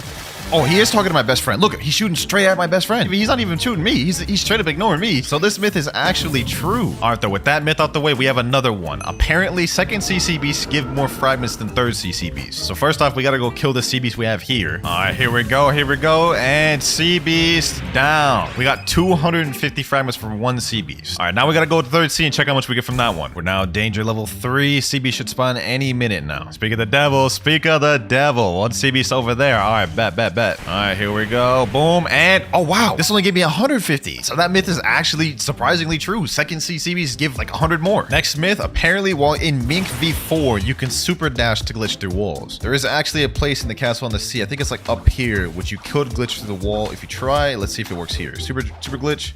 Boom. Okay, it doesn't do it. Let me try this wall. Oh, it went through that wall. Okay, let me try that again. Boom. Yes, sir. You can glitch through walls with this. 2 dragons using Draconic Claw on each other will bug the game. All right, I got my boy right here. We're going to hold Draconic Claw, and then when I say go, he's going to let it go, and we're both going to use it at the same time. 3, 2, 1. There we go. And damn, that was just like the spiky trident move we did, bro. It kind of flung us around a little bit. Okay, that myth is true, but what will it do if we do it in the air? Let's see this. Next myth, in the air. Let me tell him go. Oh, okay, that kind of bugged it a little bit more. Next myth, you can't go up the stairs to the Temple of Time without there being a full moon active. All right, here we go. Now we got to talk to this guy right here, Mysterious Force. We are now in the Temple of Time. Now this you can go into without a full moon just fine. But if you open this lever, go through this little doorway, go straight across the hall, you guys can see there's another entrance over here, and you guys can see it is completely blacked out. As you guys can see, no matter how much I go up these stairs, I'm never going to end up getting to the top of it because it's not a full moon. Now you may be thinking that the myth is true because of that, but it's false. My boy Mirage is currently up there even though it's not a full moon, and that is because he has his race completely maxed out and have all the gears. If you have those 2 things, you'll be able to go up there at will, whether it's a full moon or not. So this myth is false. You don't need a full moon to go up there. Number 82, Unawakened Magma Ultimate does more damage than the Awakened version. I'm gonna try to aim it right so all of them hit too. Magma Meteors, boom. Okay, there we go. It's doing a lot more this time. 3,597. Now let's go do the Awakened version and compare. Awakened Volcanic Storm, boom. Yo, yeah, that is way, damn, 7,365. That is not even close. This is no competition, bro. Awakened Magma wins by a long shot. Next one, apparently if you hold an ability while trying to go through a portal, it won't teleport. All right, there it goes right there. As soon as I'm walking in, I'm gonna hold 1,000 strikes. There we go. Oh, it didn't do anything. Hold on. That was weird. The first time it didn't teleport me. The second time it did. One last time. This time I'm gonna try it with Doe. Yep, there it is right there. Completely bugged. When you hold a move like that, then it starts to bug. Okay, so that's true. That myth is true. And speaking of not being able to hold moves, if you hold an ability while being teleported through a raid, it will bug you. There we go. And now what I'm going to do is I'm going to activate it, except I'm going to be holding an ability right here. Holding it. Should teleport me any second now. And it did nothing. All right, that one wasn't true, but since we're in the Phoenix raid, let's go ahead and do this next myth. Apparently, the Phoenix raid regular NPCs are higher level than the raid boss itself. These guys right here on the first island are level 3,505. And let's see what level the raid boss is. All right, boss about to spawn in. Let's find out, boys. All right, there he goes. Let's go ahead and go in there and see. He is level 2,370. He's actually lower level than the NPCs, bro. What? Now, as you can see, I am now sailing back to the danger zone once again. And the reason why is for this next myth, you can make a Terror Shark despawn. Danger level 4. Terror Shark should be spawning any moment now. There we go, boys. A Terror Shark just spawned. All right, I have to act quick before me and my boat die. So apparently, all you have to do is just press Dimensional Rift, right? When I go in my dimension, he should be disappeared by the time I go out. If this works, this would be lit, bro. Dealing with unwanted Terror Sharks is so annoying. All right, so let's go out now and he should be gone. And, oh, no way. It actually worked. Myth confirmed, man. The cool thing is this also works for any sea event as well. You guys can see a ghost ship just spawned. Dimensional Rift. Now let me go back out and the ghost raid is gone. 88, similar to a myth we had earlier. Apparently, if you eat a fruit and reset while you're eating, it won't activate. Okay, so let's go ahead and eat the ice fruit and then let's go reset. And let's see, there's an activate. It's still activated. That myth is false. It doesn't work like the other one where if you leave the game, it doesn't activate. 89, if you pull out a smoke fruit while transforming to Kitsune, it will go invisible. Let me get all my tails real quick. Boom, boom, boom. There we go. Now what I gotta do is I gotta pull out a smoke fruit. And as I'm transforming, quickly switch over. And there we go, boys. Invisible Kitsune, 100% confirmed myth. Number 90. Now for this one, I gotta talk to this luxury boat dealer and get a boat. I'm gonna get like the lantern boat. Now I have to go back to Portal. And the myth is if you sit down while trying to do world warp, it won't teleport you. So let me go ahead and just do this. There we go. I'm sat down on the chair and I have my gateway portal menu open. Let me try to teleport to Port Town. And as you guys can see, wow, that is weird. I didn't think it would work like that, but looks like sitting down negates being able to teleport. Now we all know that leopard form makes you immune to taking damage from lava. As you guys can see right here, I'm taking no damage whatsoever. But apparently, if you're activated in Cyborg V4, for some reason, it makes you immune to lava, which I think is count, but let's find out. All right, here we go. Let's activate Cyborg V4. Now let's go transformation. I have no idea why would this make me take damage in lava, but let's test it out. And this is false. I do not take no damage whatsoever. Let me go over here like I did with the dragon form. Oh, wait. Okay, suddenly I can take damage from lava. So is that myth confirmed? Huh, that's weird, bro. Kitsune with pilot helmet is faster than Do. Now to find this out, we're going to do the same method we did earlier. We're going to race from the start of this bridge to the end. 3, 2, 1, and go. All right. I'm using my scorching donut. Damn, I'm gonna get dusted. Sheesh. This is undisputed. This is undisputed, bro. Pilot helmet Kitsune is way faster. Kitsune may be faster than Do, but is it faster than Light, though? Next myth, we're racing against Light. Countdown again, Husky. Countdown again. Let's do this. 3, 2, 1, and go. All right, bet. I may have aimed it wrong. But oh, he's already ahead of me. He's already ahead of me. Yeah. Kitsune is faster than Light. 2-0 in Kitsune's favor. Last but not least, boys, I got one more thing up my sleeve. It may have been faster than Light and Do, but is it faster than Spring? The thing that beat Light earlier too. Last race, Spring versus Kitsune. And go. All right. I got the Spring leap. Let's see how this keeps up. Oh, I'm actually in the lead. Yo, Spring actually won. So Spring's actually even faster than Pilot Helmet Kitsune. That's wild. So the last one is busted. Pilot Helmet Kitsune is not faster than Spring. And while we're on Kitsunes, apparently for this next myth, if you ally someone, let them mount you as a Kitsune, then unally them, the Kitsune will deal damage to the person mounted to them. All right, I got my Kitsune form. Let me do transformation. Let me tell my boy Mirage, mount me. Pause. Okay, there he goes. He mounted me. Now what I'm gonna do is I'm gonna unally him, and now I should be hitting him just by M1ing. Yep, I'm hitting him by M1ing. He's literally mounted to me, and I'm hitting him, bro. That's wild. I can literally just kill him if I wanted to while he's on my back. Even he's surprised in chat. He said, what the hell? So yeah, that myth is confirmed. If you hold a cursed enchantment after you run out of sky jumps, it will lend you more sky jumps. So let's go ahead and use it. 1, 2, 3, 4, 5, 6, 7, 8, 9, 10. I ran out of sky jumps. Can't jump anymore. Let's hold a cursed enchantment. Been holding it for a while. Let's see if this works. And it didn't regen my Geppo. So that is false. Now that didn't work for Kitsune, but I believe it does work for Leopard. 1, 2, 3, 4, 5, 6, 7, 8, 9, 10. Now you gotta hold spiraling kick. You gotta hold it for like 10-15 seconds and it'll grant you your Geppos back. One of my favorite glitches in the game. Hopefully it didn't get patched. The moment of truth, and let's see. Nah, I got patched, bro. It doesn't work anymore. Oh, both of those myths were fake. Myth 98. M1 spamming while holding Ken Vander grants you a little bit of float time in the air. All right, I'm going to jump up really high, and I'm just going to spam M1 really quick. Oh, you can get a little bit of float time in the air. Okay, you know what I'm saying? We got float time. We got hang time. You know what I'm saying? Okay, that myth is true. Myth 99. The lower stat points you have in health, the less damage you take from lava. All right, so right now, I lose. I don't even really know how I lose. I don't know how to count that, but like I lose a ton per second. Like I died in a matter of seconds. So let's go ahead and do a stat point reset. There we go. 1 defense, and let's see how much I take then. Oh yeah, you take way less. Oh, it just scales with your health. Okay, so that myth is true. And now for the final myth. Myth number 100. Now, as you guys see in Human V4, it affects the terrain, and there's like little rocks or like particles coming off the ground. Now, apparently, if you transform into Buddha, these rocks become bigger, scaling with the size of Buddha. Oh, it does. Look at that. Look at that. Look at the terrain, bro. Look at the terrain, bro. That's fire. W last myth, if I do say so myself. And for our first myth, it says that Paw has an infinite ranged attack. Now, I've heard a lot of people talk about this myth before, but today I'm going to try it out myself to see if it's true. To test this theory, I have my friend standing all the way on the edge of this bridge, as you guys can see right there, and we're going to use the Paw ability to try to hit him. All right, heavy Paw. Let's see if that hits him. Let's see if that... Ah, I aimed it too high. We got to try that again. Let's aim right here. Too low? That one should hit. That one should hit. That one should hit. Oh, it hit him. It hit him. Yo, the range is infinite. All right, so this myth's confirmed. Paw does have infinite range. The next myth says that the light move of Kilo can go on forever. So let's go ahead and try this out. This is the light move. Apparently, this can go on forever. So by the end of this, I should be in the stratosphere.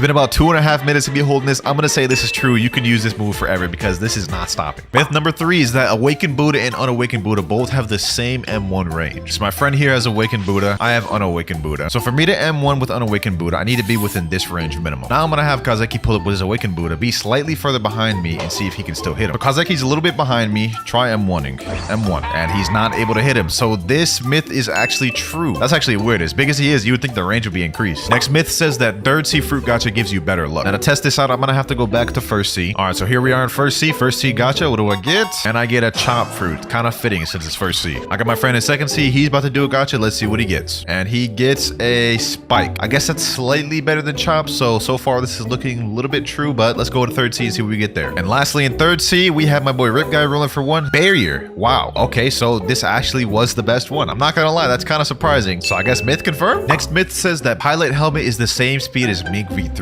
So I'm gonna go ahead and change my race till I get Mink, and then we're gonna test this out. Me and my friend are gonna race to the end of the bridge on 3, 2, 1, go. No dashing either. Oh, I'm actually smoking him. Yo, pilot helmet is not the same speed as Mink V3. This myth is busted. This is just not true at all. Like, even without V3, it's still slow. Next myth, apparently Love Flight can glitch more than 4 people in a fruit raid. All right, so I got my boy Rip Guy on the Flamingo. Now, normally, as you guys can see, you can only do 4 slots per raid. But with Rip Guy on my back, if I stand right here like so, it'll go green and Rip Guy will get teleported in the raid with me. Let's see, will Rip Guy actually get teleported with us? Oh my gosh, he actually came with me. So we have 5 people in this raid. Realistically, you could get 8 people in this. Okay, so this myth's confirmed. And while we're here, the next myth is that you can eat a fruit while inside of a raid. So let me go to my inventory real quick. There we go. Add it to backpack. Let me see if I can eat this fruit. I never even knew you could do this. Oh, you can actually eat a fruit in a raid. Flame fruit activated. So this myth is also confirmed. Next myth is that control apparently can make a boat float. I gotta see this for myself. All right, so my friend Kazaki has control and he's about to try to make the boat float. Let's see if he does it. Oh, you can actually do it. He's flinging us? What the hell? He just exploded the entire boat. Okay, so that myth is true. That's actually insane. Next myth says that if you're low health, that the venom flight goes faster. I've heard this myth a lot throughout the days. I've never once noticed it myself, but let's go ahead and try it. Serpent's Wrath. Okay, so I'm going this speed right now. This seems about normal speed. Okay, one more hit. There we go. It does look a little bit faster. It does look a little bit fast. I don't know by much, but it is slightly faster. I will say that. So this myth is actually confirmed. Next myth is that walking over different materials in Blox fruits has a different sound. So let's say grass versus the carpet versus the concrete. Okay, you guys can hear that. Okay, that's concrete. Let's look at grass. It does have a slightly different sound to it. I was going here, and it has an even different sound. So this is true. This is true. Next myth is that rubber is both immune to Goro and guns. Now, obviously, Luffy's immune to it in the anime, but is this true in the game as well? Try to hit me with your rumble moves.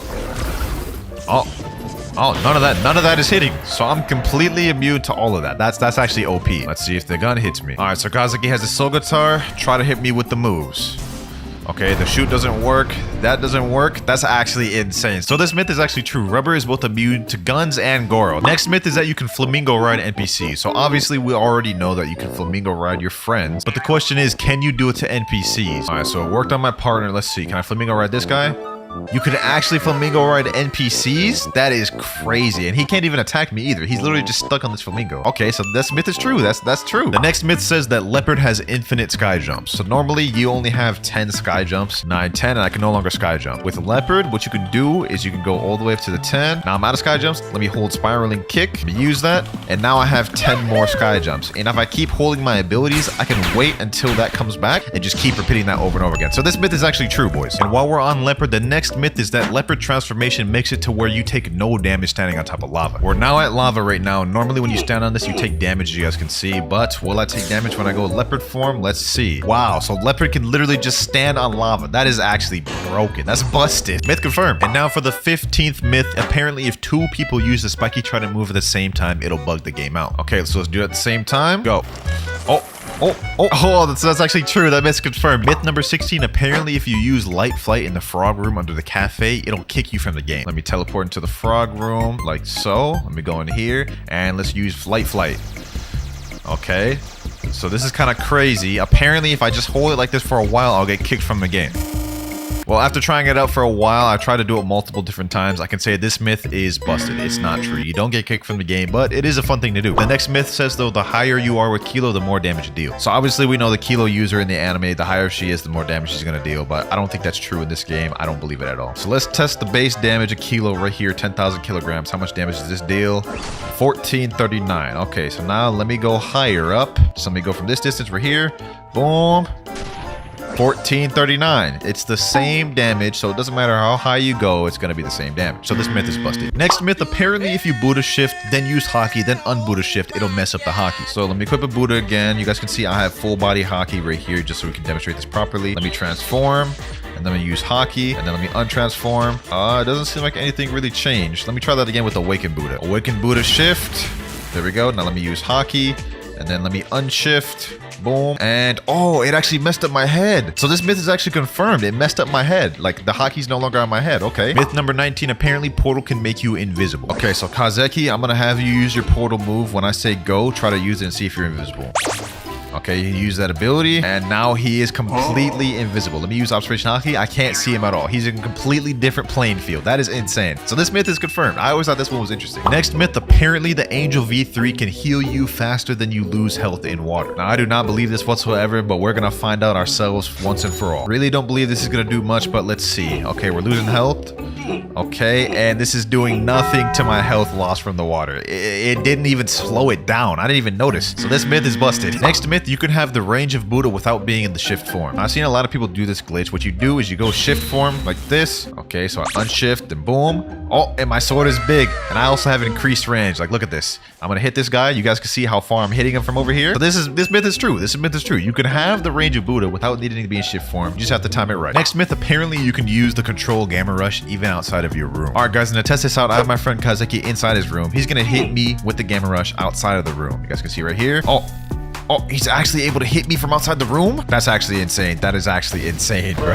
What the hell? So this myth is actually true. You can hit the Gamma Rush even outside of the control room. OP. That's OP as hell. Next myth, if you hold Dragon Seed while talking to the fruit remover, it'll make you float forever. Now, I can't believe I'm about to waste a dragon for the sake of this video, but hey, I'll do it for y'all. I'll do it for y'all. Let's eat this thing. All right, so what I have to do is I have to hold the fire shower, talk to him, and remove it all at the same time.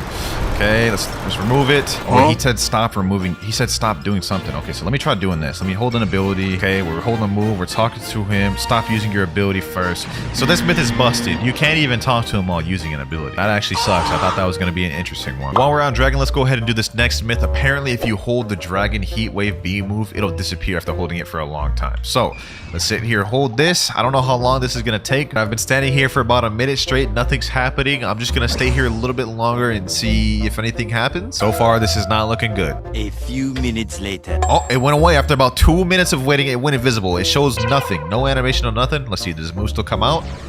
Oh, it does still come out, but that myth is true. It does go invisible after you hold it for a long time. And we are now at the halfway point, boys. Myth number 25, the magma fruit can walk on lava without taking damage. Now, by all means, this would make sense for it to not take damage, but I don't know. I'm always skeptical about it. Let's check this out. Oh, wait a minute. So magma actually makes it to where you take no damage at lava. So myth confirmed. That is actually true. You take no damage with magma. Next myth, if you try to use spiky trident pull on someone sitting in a boat, it bugs the game out. Okay, I'm gonna try to pull this guy.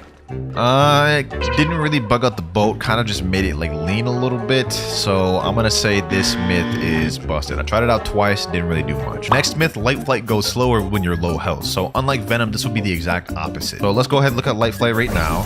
This is how light flight looks right now. It's pretty fast. One of the fastest transportations in the game. Give me a little bit lower. There we go. That's good. Let me use shining flight. And this is a lot slower. So the exact opposite of the Venom fruit. This fruit gets worse the lower health you are. Well, this myth is confirmed. Next myth, Unawakened Buddha is faster than Awakened Buddha. So me and my Awakened Buddha friend right here are gonna race to the start of the bridge on go. Let's get it. 3, 2, 1, go. No dashes. We're just gonna go regular base running speed. Right now, it seems they're about even. Maybe Unawakened Buddha is like slightly faster. Doesn't seem like Awakened Buddha or Unawakened Buddha have any disadvantage or advantage as far as speed go, and it is a tie. Myth busted. Unawakened Buddha is not faster than Awakened Buddha. Next myth, piercing clothesline on Awakened Doe can't go on water. Let's test this out. Piercing clothesline. it can. Okay, so this myth is actually busted. Piercing claw that can go in water, though it doesn't last for long, but it can go in water, so that is actually busted. Next myth, spirit is the fastest fruit in the game. Now there is a spirit glitch that exists that you can do if you have it permanent. What I'm gonna do is wait until this spirit bar goes to 9, and then I'm gonna tap it only when it's on the blue side. You guys can see right here, I'm pressing it right now, only when it's on the blue side, boom, and then I go quickly switch over to a different fruit. You guys can see I now have a speed boost. You can stack this multiple times and you can get it to the point where the game actually like registers you going too fast and the anti-cheat kicks in. So this myth is actually confirmed. All right, now next myth, supposedly sand takes more damage from quake waves. Now we know crocodile takes double damage from water in the anime. It was true for rubber. Let's see if it's true for this. So I got my boy Yen here. He's about to do the waves. Let's see how much damage it does without me being on sand. Okay, these are very anticlimactic waves, but it did 2,929. 2,929 is how much damage I took now. Now I'm gonna switch to sand. He's gonna do the same thing. Okay. There we go. How much damage was it? 2,929. Same. Okay, so this myth is busted. Sand does not take more damage from quake waves. But while we're on sand, let's go ahead and test if sand takes more damage from the water than other fruits. So let me go in here. Let's see. Okay. Damn. I died that quick? What the hell? Okay, that definitely seemed faster than other fruits, but just for reference, let's go ahead and test it out with a different fruit. Let's see how quick we die with leopard, bro. Okay. Oh, you definitely died quicker with sand. Like, I died so quick with sand. So that myth is actually true. Sand does take more damage in water than any other fruit. Next myth says that if you get teleported to lava and stand still, you won't take any damage from the lava. So I'm gonna have one of my friends teleport me over there. All right, teleport me to lava. And this is actually true. I'm not taking no damage. My hand is off the keyboard. I'm not taking any damage. But hold on, let me see. As soon as I start moving, I start taking damage. Okay, so that myth is actually true. Next myth, typing sub to WinterKloudz in chat before doing a gacha guarantees you a legendary. Believe it or not, I actually have history of this being true. Just look at this clip right here. You typed in /sub to WinterKloudz. That's gonna get him a legendary for sure. He got a rumble. No way. So you guys can see he got a rumble by saying that. So let's type it in chat, sub to WinterKloudz, and then let's go ahead and do a gacha. I should be guaranteed to get a legendary, right? Bro, no way I got a quake. We got a legendary from that? That is actually insane. Myth confirmed. Next myth says that you can use unawakened dough roller on the water if you have the shark race. Now we all know typically roller donut does not work on water. As soon as you try to use it in water, it just, interrupts the move and you start taking damage. Question is, will this work with the Fishman race? Let's go ahead and check it out. Oh, you can actually use it with the Fishman race. Okay, so if you have Fishman, you can actually use the roller donut unawakened and it'll be a decent transportation move. Okay, so this myth is actually true. And all right, boys, the next myth is that you can reach the beautiful pirate domain through a hidden passage in the Yama waterfall. So there's an area you can go in the waterfall right over here, but apparently there's a hidden secret passage area right up here. There's a little gap right here, and if you go under here, you can see the entire map of Third Sea. And I guess now we just have to find the beautiful pirate domain area, which I believe is right here, right under the great tree. So let me go ahead and go over here. Beautiful pirate domain. Okay, let me try to see if I can glitch in there. There we go. We glitched through and we've reached the beautiful pirate domain. So that's actually true. That's actually kind of interesting, bro. I never even knew about that. Coming up next, the Whitebeard cape logo changes depending on if you're a marine or pirate. I think this is it right here. Accessory coat. Okay, here we are right here. You guys can see it's the Whitebeard pirate emblem right now. Let's go ahead and talk to this guy, marine recruiter. And there you guys go. You see the logo? Not only just the logo, but the color of it actually changed too. So this myth is actually confirmed. Next myth, if you hold Dark Bomb above your head for a long time, it'll stay there forever. I'm assuming this is going to be similar to the dragon one where I have to hold it for like 2 minutes. So let's just go ahead and try this one out. Dark Bomb. This will actually be lit if this stays above my head forever though. A few minutes later. I've been standing here for about 4 minutes. Nothing's happening. I'm just gonna let it go and see if anything happens. Nothing happens. So I guess this myth is busted. It doesn't stay on my head forever. I was hoping it would, but that's a little disappointing. The next myth is actually suggested by one of the fans in the server. He says if you hold an ability while going in the portal, your game is gonna bug. I think he means the portal up here. So let's go ahead and do this. Let's hold. Well, I held an ability. It didn't really bug my game, but it just didn't teleport me. Hold on, let me just try this again. Great spear, and it just straight up didn't teleport me. Okay, well, I don't know if that's considered bugging because it kind of broke the teleport and made it not work, but I would say that's definitely myth busted. Next myth, apparently if you use God Human while sitting in a boat at the same time, it'll make the boat bug out. All right, got God Human now. Let's spawn Swan Boat. I think what I have to do is I have to like use this. Okay, that didn't really do much. Let me see. Try this one more time to try to get it as glitchy as I'm looking for. So Let me just try doing this. Oh, there we go. There we go. So myth confirmed. It did make the boat bug out like crazy. I like that. That's why I like to see. That's why I like to see. You know what I'm saying? And with that, we have only 10 myths left to bust. We almost there, boys. It's been a bit of a journey. Next myth, you can get a permanent Phoenix Ore if you use the healing move and fast kick at the same time. So let's try to do this real quick. Blue Flames, fast kick. I don't think there's any physical way we could do it at the same time. Hold on. Let me see. Let me see. So I tried to use it at the same time. I don't know if this works. Can you even do it at the same time? Give it one more try. Let's give it one more try. This time I'll try to do fast kick first. And then maybe blue flame. You can't do it. You can't do it. That's the third time I tried. So this myth is busted. I was hoping this was going to be true, but I guess it's not. But that's not the only Phoenix myth I have. Apparently going half form makes you lose your limbs. So let me go to hybrid flight real quick. It replaces my arms with wings, but let's see if they come back. Okay, so they came back. No worries, though. I'm going to try to awaken every move once again and see if that maybe bugs them out. Okay, let's awaken all the moves. Swift flight. Okay, so now my arms are replaced with bigger wings. Now let's undo these, and my arms are still there. So I don't know if this myth is busted just yet. I'm going to give it another try, and we'll see if I can get it to glitch. Well, after several attempts of trying to get this to glitch, I can't seem to make my limbs go away. I could have sworn this happened to me once before, but for now, I'm just gonna have to say myth busted. Next myth, you can awaken a fruit without even having to do a raid. So if you guys go to cafe, go under here, go all the way to this corner right here, and then teleport. You guys can see I am now under the map in second C. Now, if you go all the way over to, I think it's right there, that building right there, there's a little platform right here. If you look inside of it, you guys can see this is the awakening room right there. All right, I managed to get inside the room. So now I'm gonna switch to a fruit that I'm able to awaken, and hopefully we'll be able to talk to this guy and awaken one of my fruits. So let me talk to him. Greetings, mortal. What do you seek? Ascension? Wait. You cannot talk to this NPC. Okay. I got really excited there. This myth is busted though. You have to actually go through the raid. You can get in the room, which is cool, but it's not gonna let you awaken. Next myth says ice moves can damage sea beasts. There's actually a lot of fruits that can't damage sea beasts. Like a lot of portal moves don't work on sea beasts. So I'm curious to see if this is actually true. All right, we got a sea beast now. It's time to see. Do the moves do damage? Let me check M1. Okay, M1 does no damage. Ice spears. Okay, ice spears do damage. Ice surge. Ice Surge did no damage. Let me see. Ice Bird. Ice Bird did damage. Glacial Epoch. Does this damage? Glacial Epoch did no damage. So this myth is confirmed. While we're still on ice, let's go ahead and test out this next myth. Ice can stand on lava without taking damage. Obviously, Leopard could do it. Magma could do it. Let's see if ice could do it. Let's stand on it. And this myth is busted. Damn. I thought quick as hell. Damn. Yep, yeah, that myth was definitely busted. Ice cannot walk on lava like Leopard or Magma can. We only have 5 more myths to go, boys. Next myth, the control fruit can pick up the second sea bridge. I'm on my ult right now with the control fruit. Let me use room. Let's see if we can levitate this bridge. Levitate.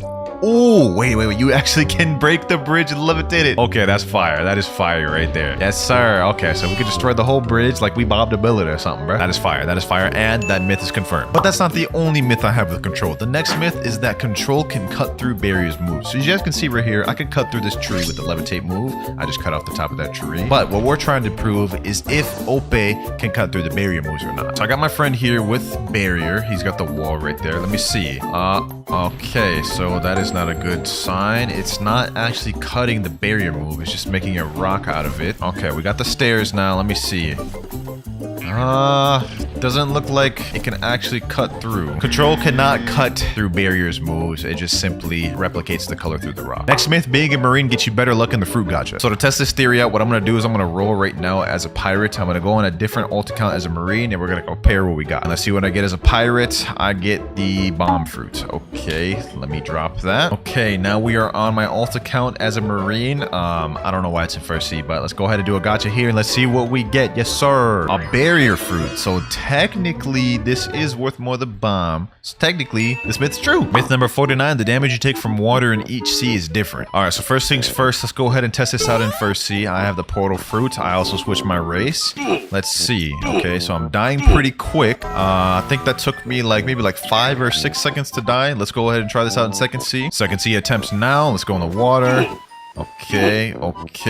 That feels about the same to me. Third sea test now. Let's see how quick we die. And this appears to be all at the same rate. There's no changes. So this myth is 100% busted. Each sea drains your health at the same rate. And for the final myth, the love flamingo ride can make boats fly. Now, I tested out this myth in another video where I was trying out TikTok glitches. Let me try to get him. Oh, he got it there. He got there. Okay. Okay, does this work? Does this work? No, it appears it doesn't. And y'all all claimed I did it wrong. Y'all claimed it was actually true. So we're about to try it right now. And what I have to do now is try to sit him down. So this is going to be a little bit of a process. It might take me a little bit. Okay, there we go. I think he's sat down now. It didn't glitch the boat at all. So I think I might have did that wrong. Let me see. Let me try to back him into it. Oh, wait a minute. It kind of glitched the boat there a little bit. Hold on. Let me back it up ever so slightly. It works. It works. Yo, it's actually confirmed. Y'all saw that? It was messing up the boat. Oh, the boat's floating. Oh, I actually got it to work perfectly. No way. This is the most fire myth of them all, bro. This is actually crazy. I can't believe that actually worked. What a fire way to end the video.